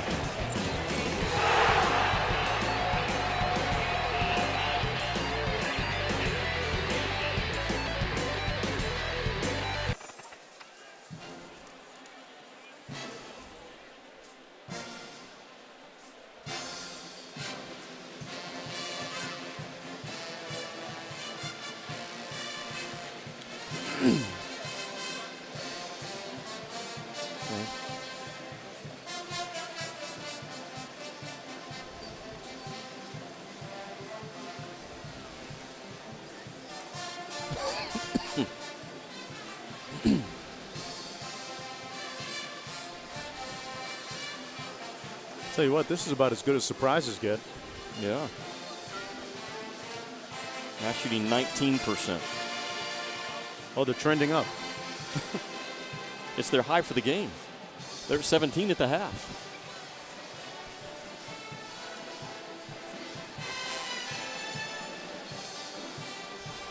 Yes. Yes. Yes. Even the Kentucky fans. The 5,000 that are here to do it. The Kentucky fans will storm the Kentucky bench. Haymakers. Better get some protection for that. Hey, that guy you saw at breakfast will be the first one over the top of the table. Oh, man. They've got a total of 7 field goals. Taking hard shots. Everything.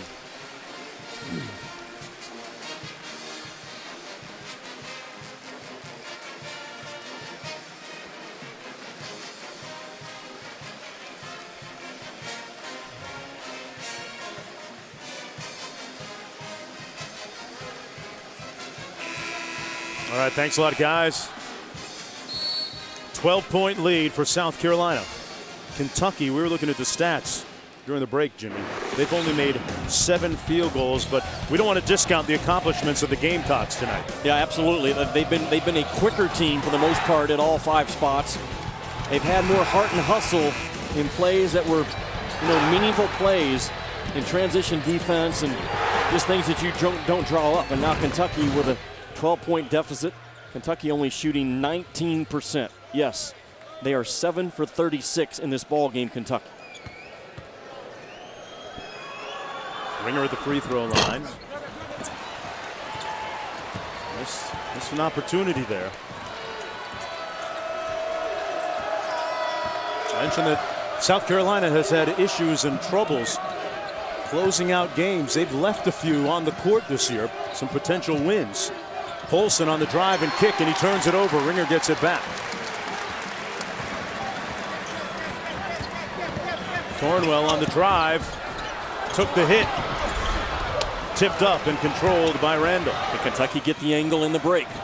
Harrison, and that's going to be a blocking foul. Kevin Fear making the call. And Harrison will go to the free throw line. That's Aaron Harrison. He's the better of the two free throw shooters between him and his twin brother, Andrew. Jonesy, if Kentucky can get enough stops the remaining 11 minutes, I think they feel good about their ability to just overpower people in transition.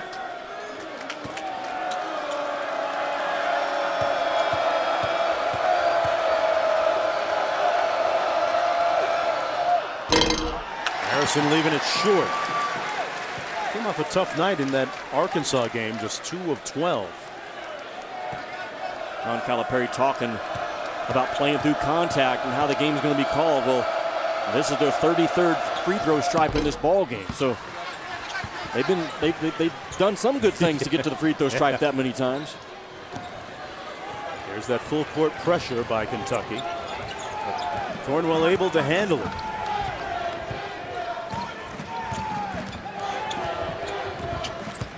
Thornwell on the drive-by, whistle and a foul. That's going to go against Polson. Thornwell got hit, and he'll get a chance to increase this lead to 13. So Darius Thornwell out of Oak Hill Academy leads all SEC freshmen in scoring in SEC games. A foul against Polson. 74% free throw shooter. Recently was the Wayman Tisdale National Freshman of the Week. And watch the offense by South Carolina. All they did was they had a little over-undercut, which got them to a 1-4 situation and spread the floor, isolating Darius Thornwell against Polson to go one-on-one. And this kid is really good going to his right with a crossover dribble or going to his left after a crossover dribble. So he's an equal-handed 6'6" point guard right now in that freshman class. South Carolina leading 51-39, leading by 12. Harrison, another tough contested shot. And rebounded by Harrison. How many times has Kentucky taken the ball right into 2 or 3 white jerseys in this game? A couple times right there. Randall got ripped by Dwayne Notice, the freshman out of Toronto, with the steal. And John Calipari just got run out of the building.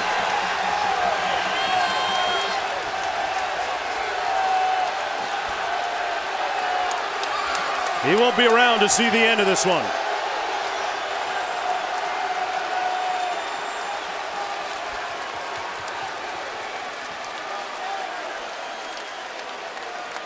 Well, I think that's 2 technicals, an accumulation of stuff. Got him in the first half, and Calipari felt like that Carrera fouled Poitras. The call didn't go his way, but again, Kentucky's taken 33 free throw attempts in this game. They're getting to the foul line, Jimmy. Yeah, he steps out on the court. You can't allow a coach to do it. And that's enough is enough is enough. And Williams made both foul shots to lead up to 14, so Kenny Payne taking charge of the huddle along with Orlando Antigua there. Rod Strickland also part of that coaching staff. Well, now the pressure is on that brain trust right there to push the right buttons. John Robick at the front of that bench. Yep. This building is turned up. Approaching the midway point of the second half. South Carolina on the verge of something huge here. Notice with the drive. Got it! Can't guard the ball, Mark. Kentucky cannot guard the ball at key times in this game. Whether it's Notice or Thornwell, they're having their way. Harrison back out to his brother. Poitras cross court. Harrison wide open, had an open one, made a tougher one, and he drew the foul on the drive, or maybe it was on the pass. But a great play by Dwayne Notice here, breaking out of his slump maybe, Jimmy. Well, he refuses the ball screen, and Kentucky doesn't communicate. Looks like James Young expecting the ball screen defense to be helping on one side and opens up the other. That's what makes Virginia's defense so good. The game before us, they absolutely do not allow outside drives. They level you off and force you to the elbow. Nice bucket by Notice. I'll tell you something about this kid here from Toronto. I've known him since he was about 7 years old. Watch him grow up, and he's a young man with a lot of talent and works real hard. And nothing's come to him easy in basketball. He's worked hard to achieve his success and showing signs here tonight of being part of something special for Frank Martin and South Carolina.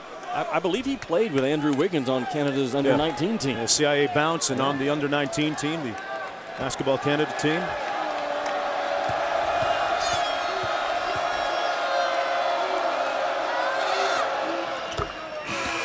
Well, we talked about Andrew Wiggins. Our coverage of college basketball continues tonight with a showdown in the Big 12. Wiggins in Kansas against Marcus Smart and the Cowboys. Saturday primetime presented by DirecTV. Part of Bracket Builder Week. Kansas, Oklahoma State tonight at 9. Also live on Watch ESPN. Here's the full court pressure. And Poitras tried to call the timeout. Are they going to give it to him? No. Can't do it. He was airborne, and they changed the rule. They're not going to give guys timeouts anymore. But Frank Martin now is livid at the near turnover by South Carolina. And that bad pass. 14-point deficit for Kentucky. And South Carolina ice this.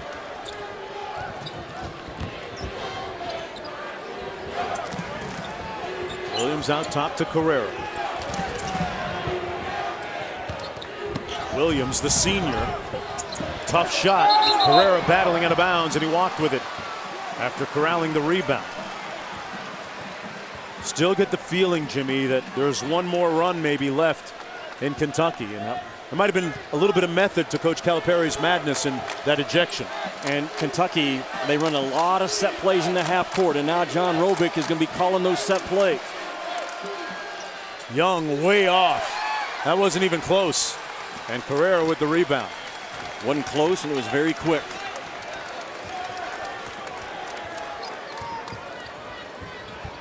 I'm telling you, Kentucky's half-court offense isn't good enough to win this game. They're going to have to get stops and get back in this game off of their transition. Notice looking inside. You figure South Carolina's going to be a little extra patient and deliberate on offense? Yeah, should be. Carrera blocked by Poitras with 8 on the shot clock, and Frank Martin off the bench, actually on the court, steaming. He's got those piercing eyes, and he makes the call. He wasn't flexing his muscles for his players' benefit. That's a call.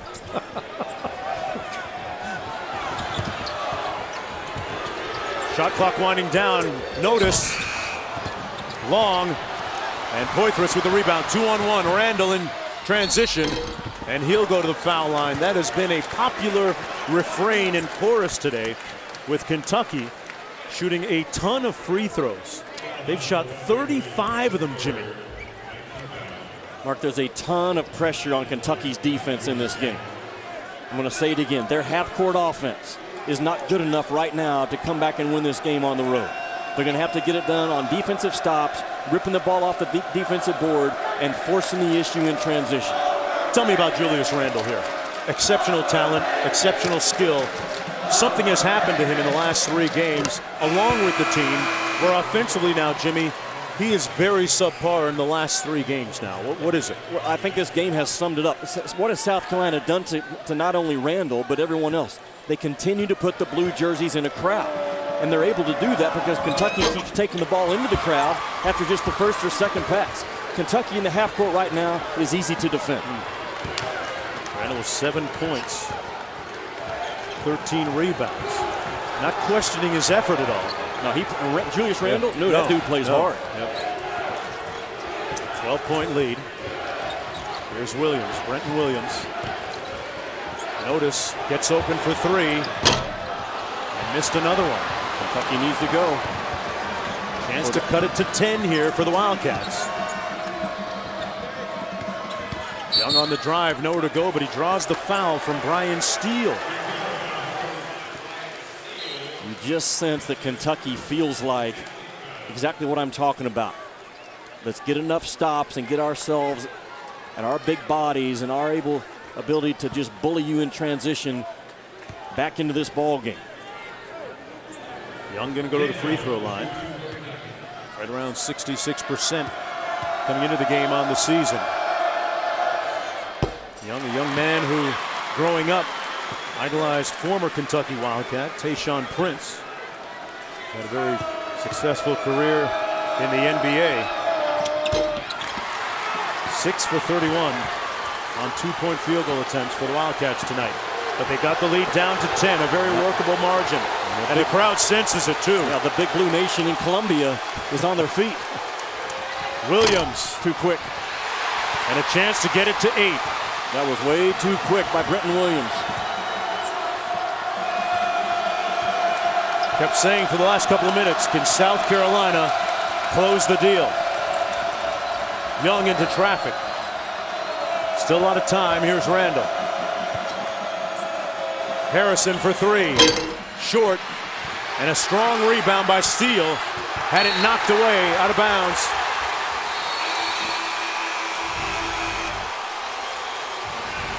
Timeout on the floor. I think it's Kentucky's ball. They're starting to fight with 7:26 to go. ESPN's exclusive presentation of college basketball is brought to you by Audi, Truth in Engineering, and Reese's Peanut Butter Cups. The perfect combination of chocolate and peanut butter.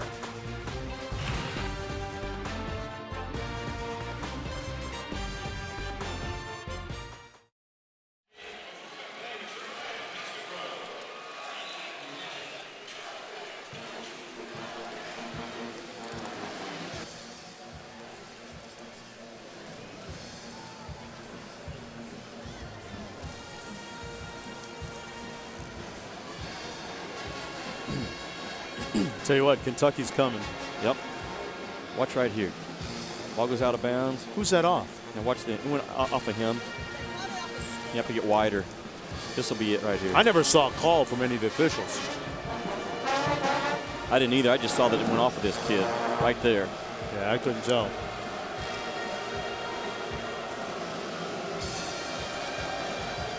It came out.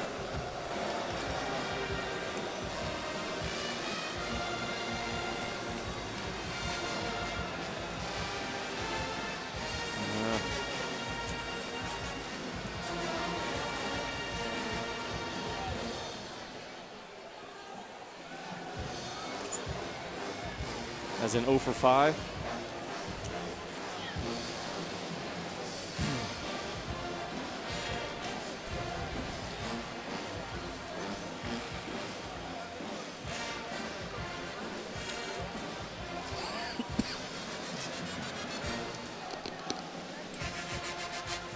Welcome back, everyone, to Columbia, South Carolina. Mark Jones courtside along with Jimmy Dykes. Right now, an upset brewing. South Carolina leading by 10. Just under 7.5 to go as we take a look at today's Wendy's Wooden Watch and the numbers for Julius Randle. Remember that next Saturday, the 15 finalists will be announced on game day. And he's been struggling tonight. It has been laborious tonight for him. He's 0 for 5 because he's had to play through contact. He's had to play through a crowd, and he's taken the ball into the crowd, as this entire Kentucky team has for much of this ball game. A lot of white jerseys surrounding him, forcing him to make tough plays. He's 0 for 5. He's gotten to the free throw stripe 8 times. He's made 7 of them, but he has 13 boards. But his fight and his determination, as that entire Kentucky group over there has gone to another level, you can almost sense it over here over the last couple of minutes. Will it be enough, and can they sustain that fight over the next 7:24 and give themselves a chance? If you're just joining us, South Carolina led by 3 going into the break. Here's Harrison for 3, and here come the Wildcats, down by just 7 now. John Calipari ejected from the game moments ago as well, if you're just joining us. Kentucky finally made South Carolina pay for 2 guys covering 1. Here's Notice. Up top, Ikevicius back out to Notice. Splits the double in traffic and gets it to go. Dwayne Notice doing it. Man, there is a ton of contact on that basket by Notice to just get up and play on. And that's not how we call the game, or should be calling the game. The lead back up to 9. This zone defense has really confounded Kentucky at times, but Dakari Johnson with some bully ball on Ikevicius for the bucket. And John Robick calls off the press. He's going to try to trust his half-court defense right now. Willie Cauley-Stein getting set to check in. 7-point lead for the Gamecocks. Thornwell had it knocked away by James Young. And after 28 games, Jimmy, 15 conference games, the question begs now, has South Carolina learned in a critical and pivotal situation like this how to finish off a game? Absolutely. 7 freshmen, 8 newcomers. And has Kentucky learned how to fight back in a ball game? 2 lessons right now that are still unanswered with 6:05 to go. Otis scored the last bucket. Here's Williams with 9 on the shot clock. Thornwell, tough fadeaway. Herrera tried to keep it alive, and great hustle by Alex Poitras. They can cut it to 5. A momentum-changing, possible game-changing effort play by Poitras.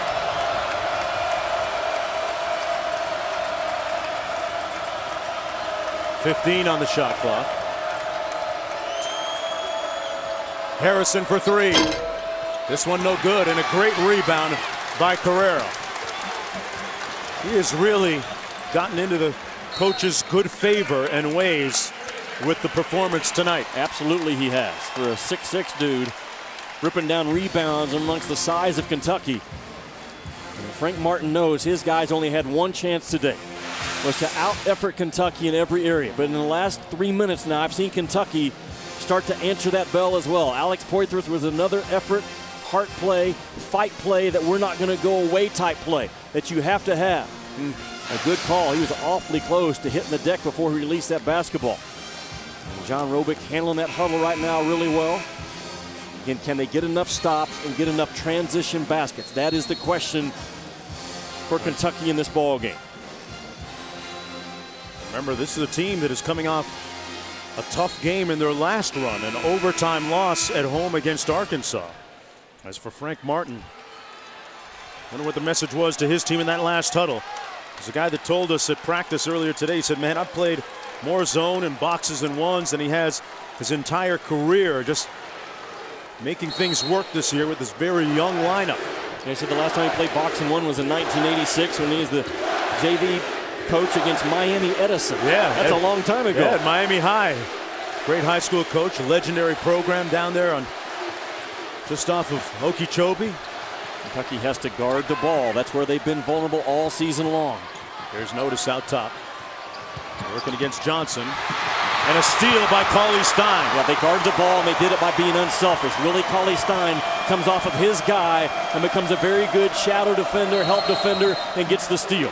The fight level of Kentucky is the difference in this game the last 3 minutes. It has gone to another level. It is now matching the fight level of South Carolina. Willie Cauley-Stein basically showing, and earlier this week telling his team that at some point you got to plant your feet and make a statement. And that's what they've done over the last couple of possessions, Jimmy. Jonesy, watch Willie Cauley-Stein. He's the second defender involved in this play.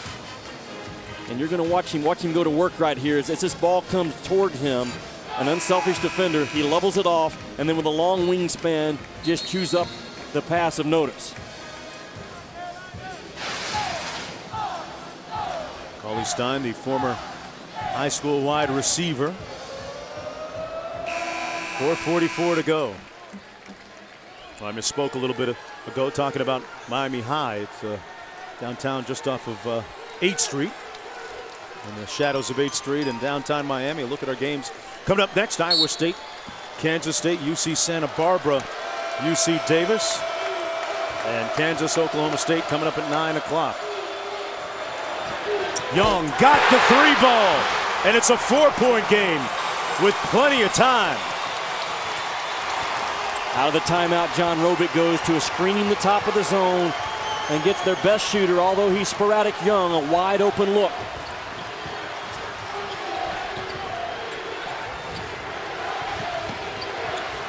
Who does South Carolina go to for a bucket? Williams rips through, took the hit, and drew the contact. That'll be a 2-shot foul. Got to guard the ball. You're going to see again a screen's going to be set somewhere in this part of the floor, which is going to set up the ball reversal against the zone. Boom, there's Willie Cauley-Stein. Spreads out now, it's 2-on-1 on the weak side. And that put Thornwell in a bad position. He had to come at the basketball, and Young dials it up. Very nice job by Robick to see what he wanted to get done, communicate it to his young team in a pressured building, and then go out to execute. Brenton Williams, the best free throw shooter in the SEC at about 96%. Mentioned earlier, began his collegiate career at Santa Fe College, playing for Chris Mowry, Mid-Florida Conference. great year. Misses the second one. A rare miss for him. 20 points in the ball game. Jones in the open. Our opening comment about this game. Would Kentucky finally come together and fight? The calendar now says March. We're going to find out with under 4 to go. Harrison on the drive. Wild shot with nowhere to go. And Carrera controls. Both arms around the ball. That's guarding yourself is what that's doing. Absolutely guarding yourself to drive the ball in with nowhere to go and try to fire one up off balance and hope the officials bail you out with a call.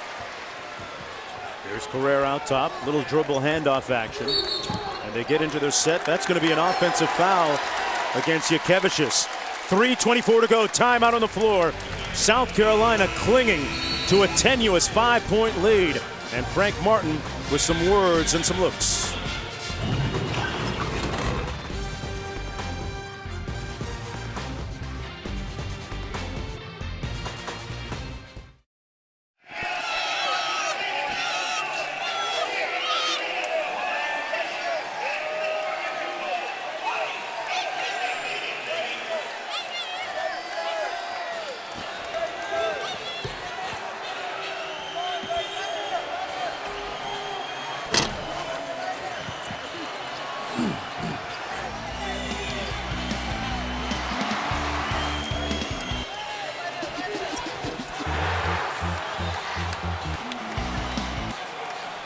Yes.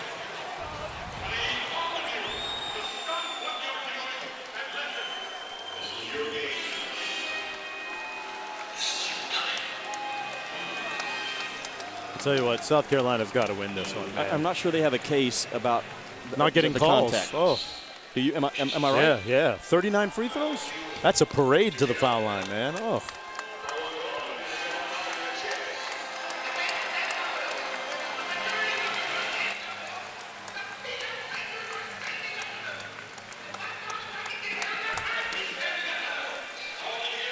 Whose ball here coming up? Whose ball? South Carolina's ball?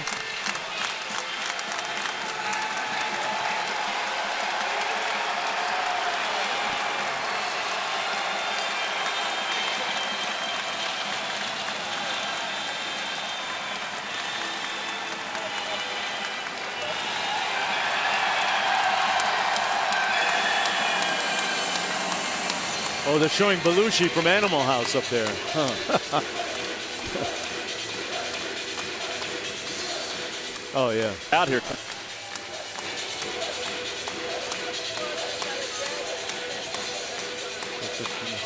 That's good.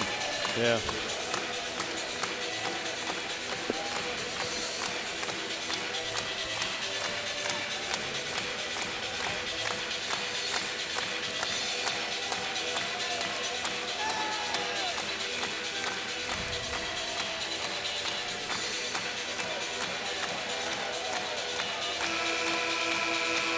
All right, thanks a lot, guys. Back here, 5-point game. 3:24 to go. South Carolina leaking a little bit of oil, though. They were leading 53-39 when Calipari got ejected. Since then, Kentucky on a 14-5 run. Jimmy, how have they done it? Well, they've done a better job on their half-court offense, although it's still not great. They take a lot of hard shots. But they did a good job, Robic did, against the zone a couple of times. And the bottom line is their fight level, their try level, their effort, all those things have now matched what South Carolina has thrown at them all game long in this building. And they are in a hole, but Kentucky really, they don't have a lot of room to complain about the contact in this game. They've taken 39 free throws to South Carolina's 21. Yep. And we are in Columbia, despite all the blue that you see in the arena here. There's a look at the run since Calipari was ejected. Carrera goes 1 for 2 from the free throw line, a 65% free throw shooter. Lead up to 6. Under 3.5 to go. A little bit of full court token pressure just to slow Kentucky down to give them even less time to work with in the half court. Harrison gets free on the Cauley-Stein screen and hits the 3. Great call from the sideline and a great bit of execution. That might be the cleanest run play they've had all day, Jimmy. Yeah, John Robic now 3 times against this zone is just using a simple ball screen. And remember the last time Thornwell didn't come and attack the ball, he was more concerned about Young. Well, this time There it is. He gets attracted to Young, and now it's Harrison that jumps up and sticks it. So that ball screen of Willie Cauley-Stein up top is something that Frank Martin's going to have to address. Does he change his zone? Does he go back man-to-man? He told us earlier today, in his gut, he felt like he would start this game man-to-man, play zone a big chunk of the middle of it, and try to finish it up man-to-man. Does he go now to that defense knowing that Kentucky has something good going on across the top? Hey, where's Jadeveon Clowney when you need him, huh? Running a really fast 40-yard dash somewhere, right? That's what he's doing. We could use him on defense right now. Look at the timeout situation, the game reset. Both teams shooting 2 free throws on the fouls. 3:11 to go. And you mentioned Kentucky has gone to the foul line an exorbitant amount of times tonight, 39, and their head coach right now watching it from the locker room. So South Carolina, boy, Jimmy, you wonder where the basket's going to come from. Is it Brenton Williams? Is it Thornwell? Seems like their 2 top guns offensively have gone really silent in the last several trips down the floor. Yeah, if I'm South Carolina, I want the ball in the hands of Thornwell. Late clock, going one-on-one. His ability to at least get to the free throw stripe is something that I would zero in on. Here's Thornwell.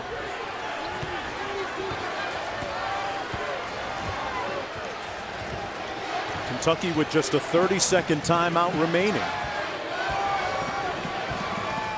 Little dribble handoff action. Thornwell on the switch on Cauley-Stein. He's defended really well tonight. Henry out of his range. 10 on the shot clock for Williams. Good defense by the Wildcats. 6 on the shot clock. Thornwell, tough shot. Carrera kept it alive. Whistle and a foul going to be called as Yukevicius put it up off the rebound. Mark, that was all, though, the big shoulders of Carrera continuing to battle the size inside of Kentucky, because Carrera's probably given away 5 or 6 inches. But watch right here, boom. His hands get up and keep that ball alive. And boy, 24 in white has been a major player in this ball game. Credited with 7 rebounds, but he's probably kept another 3 or 4 alive that he doesn't have beside his name right now. Yukevicius knocks down the free throw. Young man from Lithuania makes it a 4-point game. Young comes in for Poitras. What is Frank Martin going to do on the other end? Because his 2-3 zone has given up some good looks for Kentucky over the last 3 minutes. Does he go back to his man? Does he change the top of the zone and make it more like a 3-2 zone to offset the screening action? But again, he's going to extend his defense, giving Kentucky less time in the half court to operate with. Notice picking up full court man. Carrera was coming on the trap. And they stay in their zone, Jimmy, it looks like. And it hasn't changed. It's a 2-3 zone. You know Kentucky's going to try to screen it again with Willie Cauley-Stein. There's the screen. Harrison couldn't find a shot off of it. Drives it right through the paint.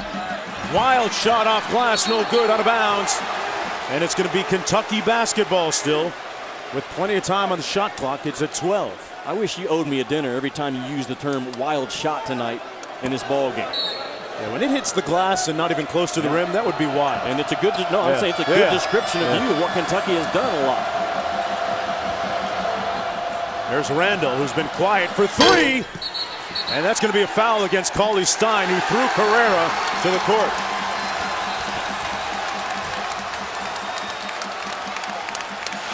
And that's his 5th personal foul. One more look at it. They're wrestling underneath. And I'm not so sure about that. Maybe Carrera lost his balance. It looked a lot worse live than it did on the replay. Sure Randall did. Forced into a 3-point shot with a short clock. And that's a big hit. Willie Cauley-Stein only 2 points in this game. So the kind of the roller coaster ride of Willie Cauley-Stein continues this season. He was outstanding against Arkansas and then gets nothing done today for the Wildcats.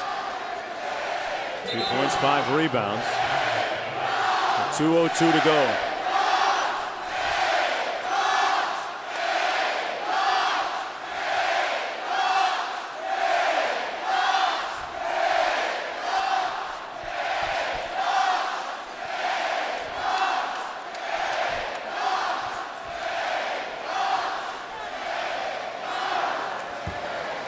5-point game, 2:02 to go. Mark Jones courtside along with Jimmy Dykes. This would easily be the biggest win of Frank Martin's 2-year tenure here in Columbia, South Carolina. A guy that won an average of 23 games a season as the head coach at Kansas State, his previous stop. And it has been a arduous, enduring year for the talented head coach. Off the miss, Kentucky back quickly, and Harrison will stop the clock, drawing the foul, and will get 2 free throws with just under 2 minutes to go. That continues to be Frank Martin's biggest concern in this game. Kentucky in transition with size coming in at an angle. They cannot stop the basketball. And Kentucky now with a 41st or 42nd free throw attempt in this game. Aaron Harrison makes the first.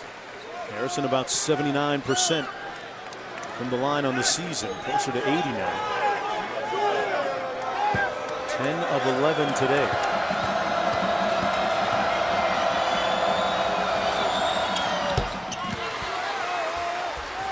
Makes both. 4-point game.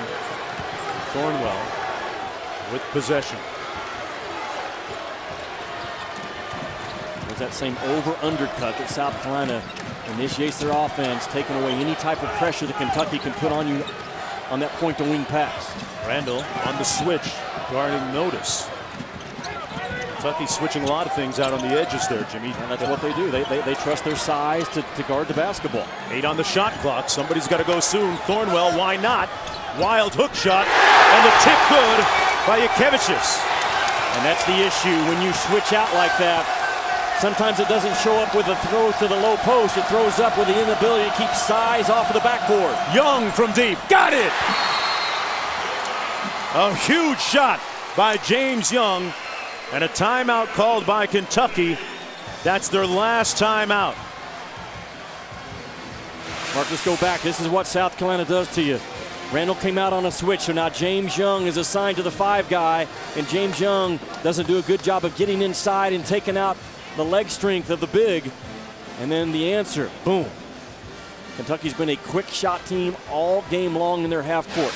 They've taken a ton of quick shots, a ton of hard shots in contact and in a crowd. But James Young just stuck one. He's 2 big ones now in the last 5 minutes. One from the far side, one from the near side, and Kentucky still has life. Yeah, Young is now 3 of 5 from downtown, Jimmy. 8 of 10 from the line. I'll say one thing about this Kentucky team. If nothing else, they have not quit today. They have played hard with their backs to the wall. Yep. They've responded. With 1:11 to go. These last 4 or 5 minutes probably seem like an eternity to Frank Martin in South Carolina. Frank has 3 timeouts left. If his guy gets hung up or they get to a situation where it doesn't look good, he can go to a set play off of a timeout. Under a minute to go. South Carolina leading by 3. Looking to end their 15-game losing streak against ranked opponents. Plenty of time on the shot clock. Got the same switch-out problem, so the size at the rim takes over. Well done by South Carolina. Yatkevicius with a huge bucket. And Frank Martin wants to set his defense here. What has Frank Martin done to the switching defense of Kentucky? He hasn't fought it. He's welcomed it, and he says that they're going to continue to switch it. Let's make sure we go inside either off the bounce and hurt them on the offensive glass, or this time just a straight post up right in front. Harrison doesn't battle. He loses position right there, and as a small defender playing from behind, it's lights out. You've got to continue to fight over the top of it and discourage that pass. The switching defense that's been so good to Kentucky for a lot this season has hurt them on the last 2 possessions.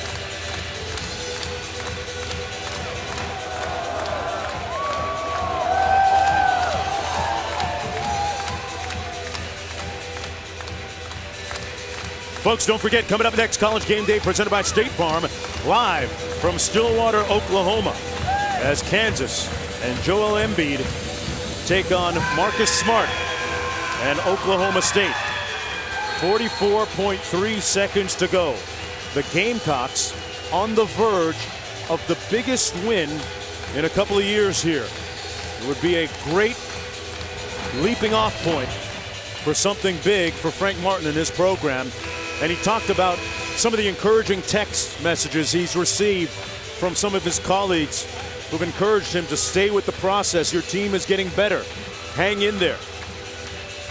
Well, there's no greater model to do that than what the women's program has done here under Don Staley, because they're at the very bottom of SEC, and they were crowned SEC champions last week and fighting for a #1 seed. That's what Kansas has at stake in that ball game tonight in Stillwater. If they win that game, I think Kansas slides up to a 1 seed, and Syracuse bounces back to a 2. Part of bracket builder week. Kentucky trying to avoid a precipitous slide and a repeat of the ending of last year. Harrison into the front court. And a turnover by Young. And Williams with possession, and a foul by Harrison.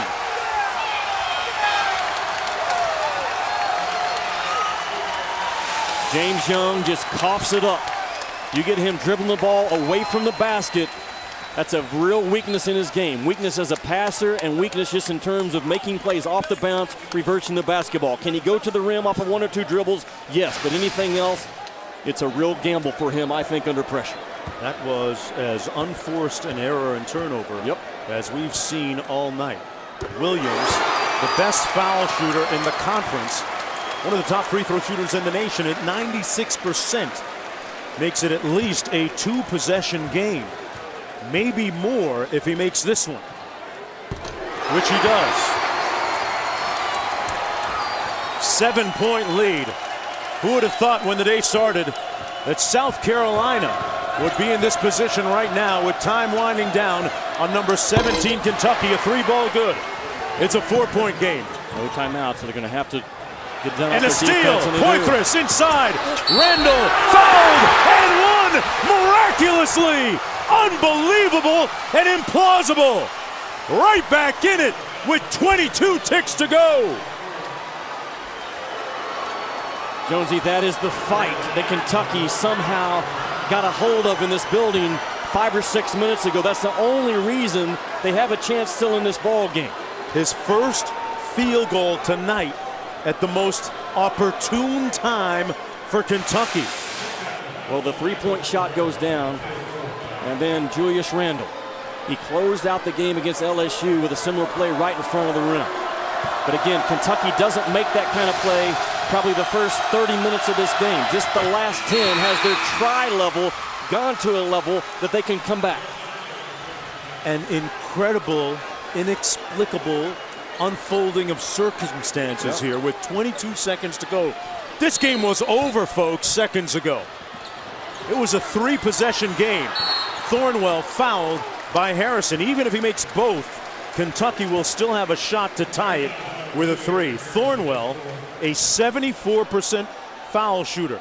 Let's take a look at those 2 plays that put Kentucky right back in it. Well, watch Harrison again. Because he's 6'5", he has no other choice but to jump up and stroke one, making a guarded shot against Thornwell. And then right here, boom. Terrific effort by Young. I've killed him as a passer and as a handler in this game, but he comes up with a big-time defensive play with his long wingspan. And Kentucky will not go away with 20 to go. Boy, you can't find atonement any better than that if you're James Young. Absolutely. 2 huge ones here for Thornwell. And he calmly knocks down the first. Kentucky with no timeouts, so John Robick trying to communicate with his guys right now what he wants. A make or a miss. If he makes this, what has he called? Do you go for a quick 2 or do you go for the 3 here? That's what Kentucky's strength is right now, a quick 2. Okay. Absolutely. Extend the length of this game. Keep the pressure on South Carolina. Give yourself a chance. Thornwell. 3-point game. And Frank Martin wants to set his defense. What are you thinking here if you're Frank Martin? Are you looking at extending your defense, make them use some time to bring it up, or you playing it safe, Jimmy? No, I think that's what he's been doing the last 3 or 4 minutes. It's showing just enough token pressure, not anything close enough to put yourself in a fouling position, just enough to slow Kentucky down and then get your half-court defense set. Nothing changes for Kentucky right now. You come down and you drive. What have you done all game long? Good or bad, what has Kentucky done all game long? They've driven that basketball and try to cut this thing and extend the length of the game. If you're John Robick, though, I would say this. He has a pretty good feel right now as a play caller, John Robick does, since John Calipari's been kicked out. I think he's been very good with his play calls. So does he have something right now in his back pocket that says, look, if I can free up James Young for a clean three, let's let it fly, or one of the Harrisons. If not, boom, quickly drive that thing at the rim. Let's score, get fouled, and continue to extend the length of this game. South Carolina showing a little three-quarter court pressure here. 20 seconds to go. Kentucky out of timeouts. South Carolina with 1 30-second timeout remaining. There's your answer. Frank Martin, it's just a little bit of pressure to slow Harrison down as he brings it up. Going to work off of a horn series. Wonder if they're going to try and foul. No, Young inside the line for three. Short. Loose ball out of bounds. South Carolina basketball. Good defense by South Carolina to know that James Young was going to be primary option number one. They went the little dribble handoff action and just lit it up when Young came off with it. And it looks like they're going to go to the table.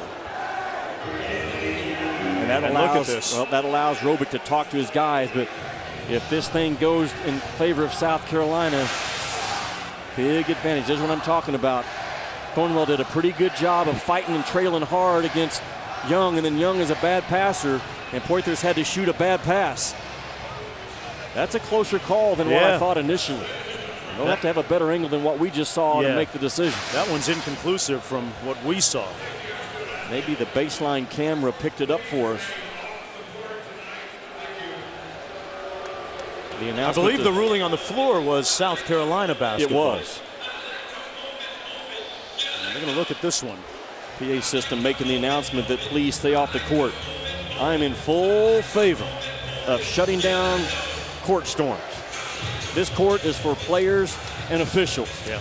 The stands are for fans. Would we allow, let me ask you this, would we allow a visiting team like Kentucky, if they were to win this game, to run up in the stands to start celebrating? Would we allow that? No. Then why do we allow the fans to come down and get right in everybody's business? Yeah.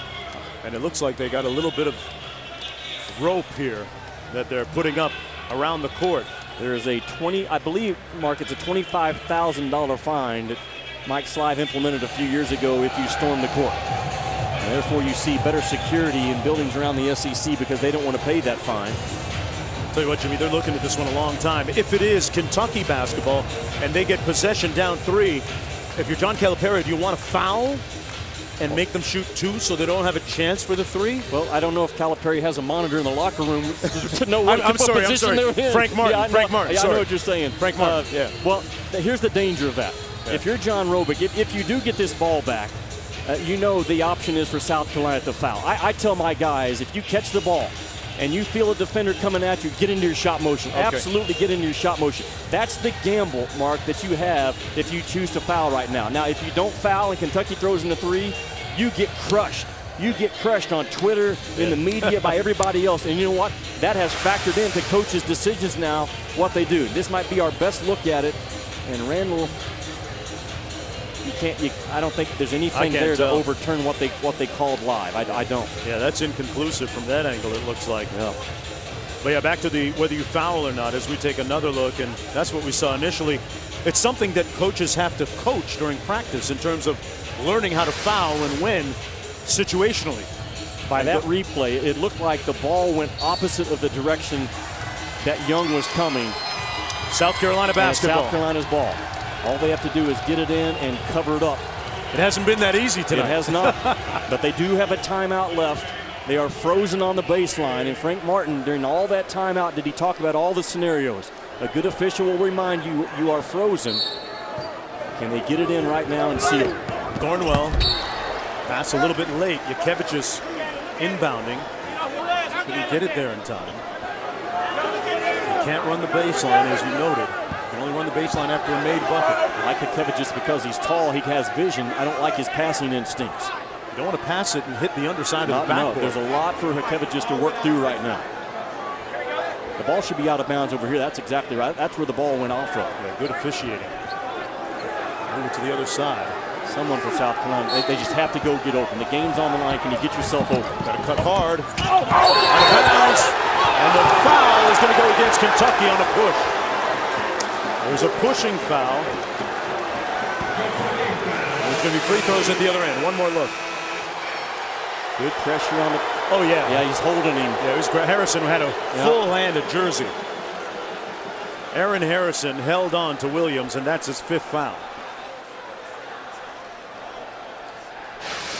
There's no doubt about that. Nope. The replay showed that it's an easy call to make, really. Grab of the jersey is an easy call to make. There are going to be a couple foul shots here by the best free throw shooter in the SEC, Brenton Williams.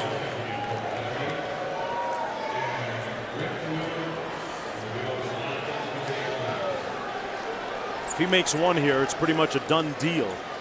As much as I would think to hesitate to say that, as crazy as this last minute has been.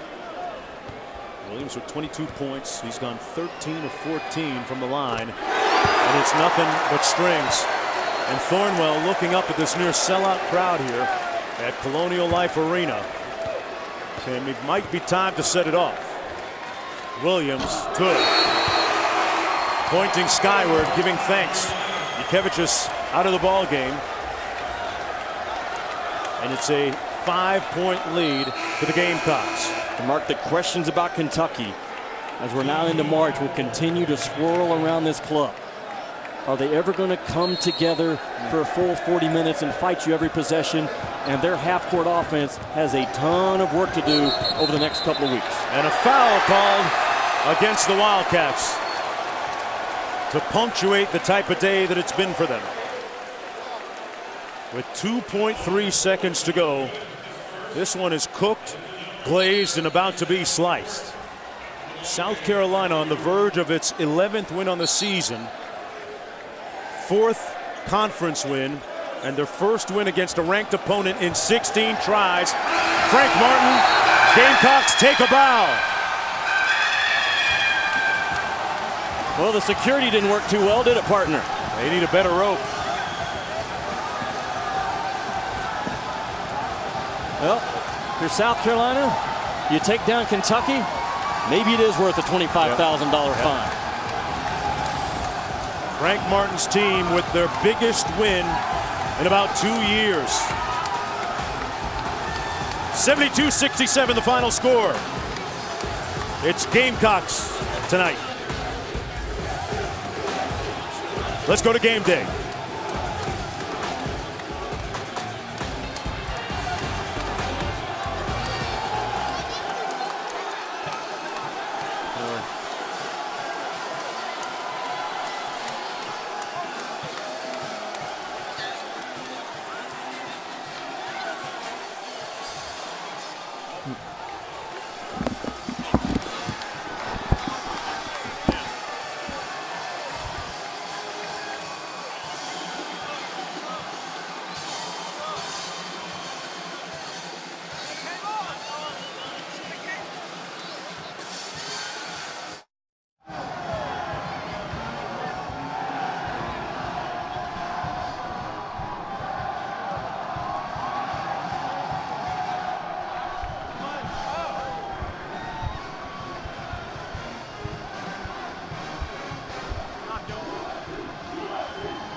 Brian, they bringing him over here? I'm right in front of where me and Mark were sitting. Hey,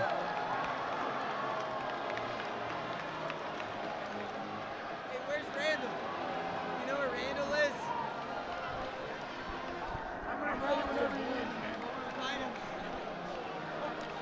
We might need some help out here to get this crowd off of us.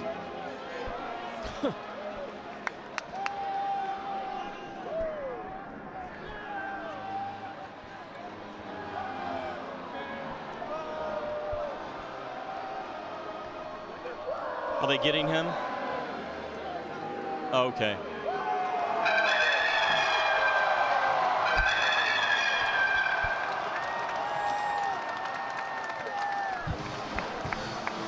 I'm right here in front of where me and Mark were sitting.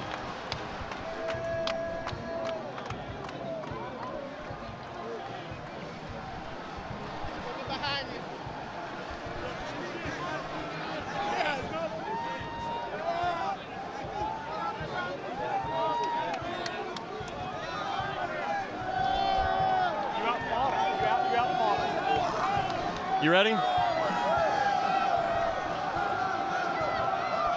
Frank, I'm going to say this is the biggest win in your tenure at South Carolina. First of all, what do you attribute the win to?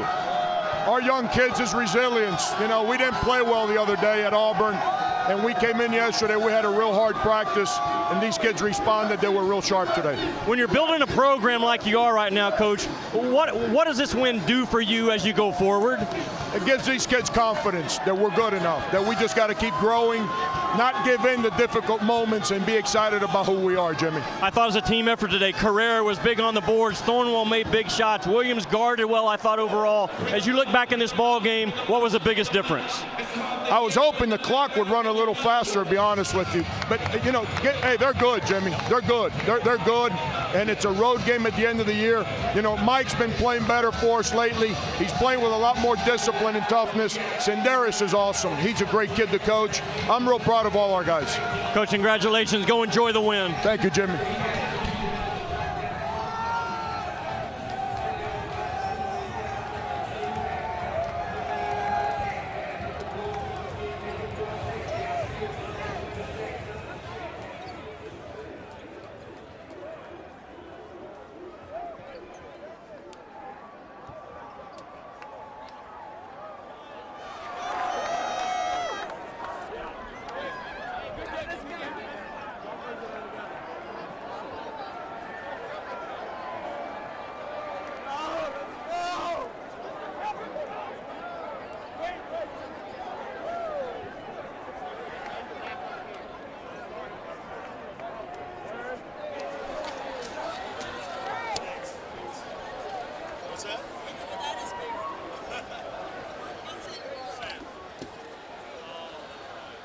Mark, you got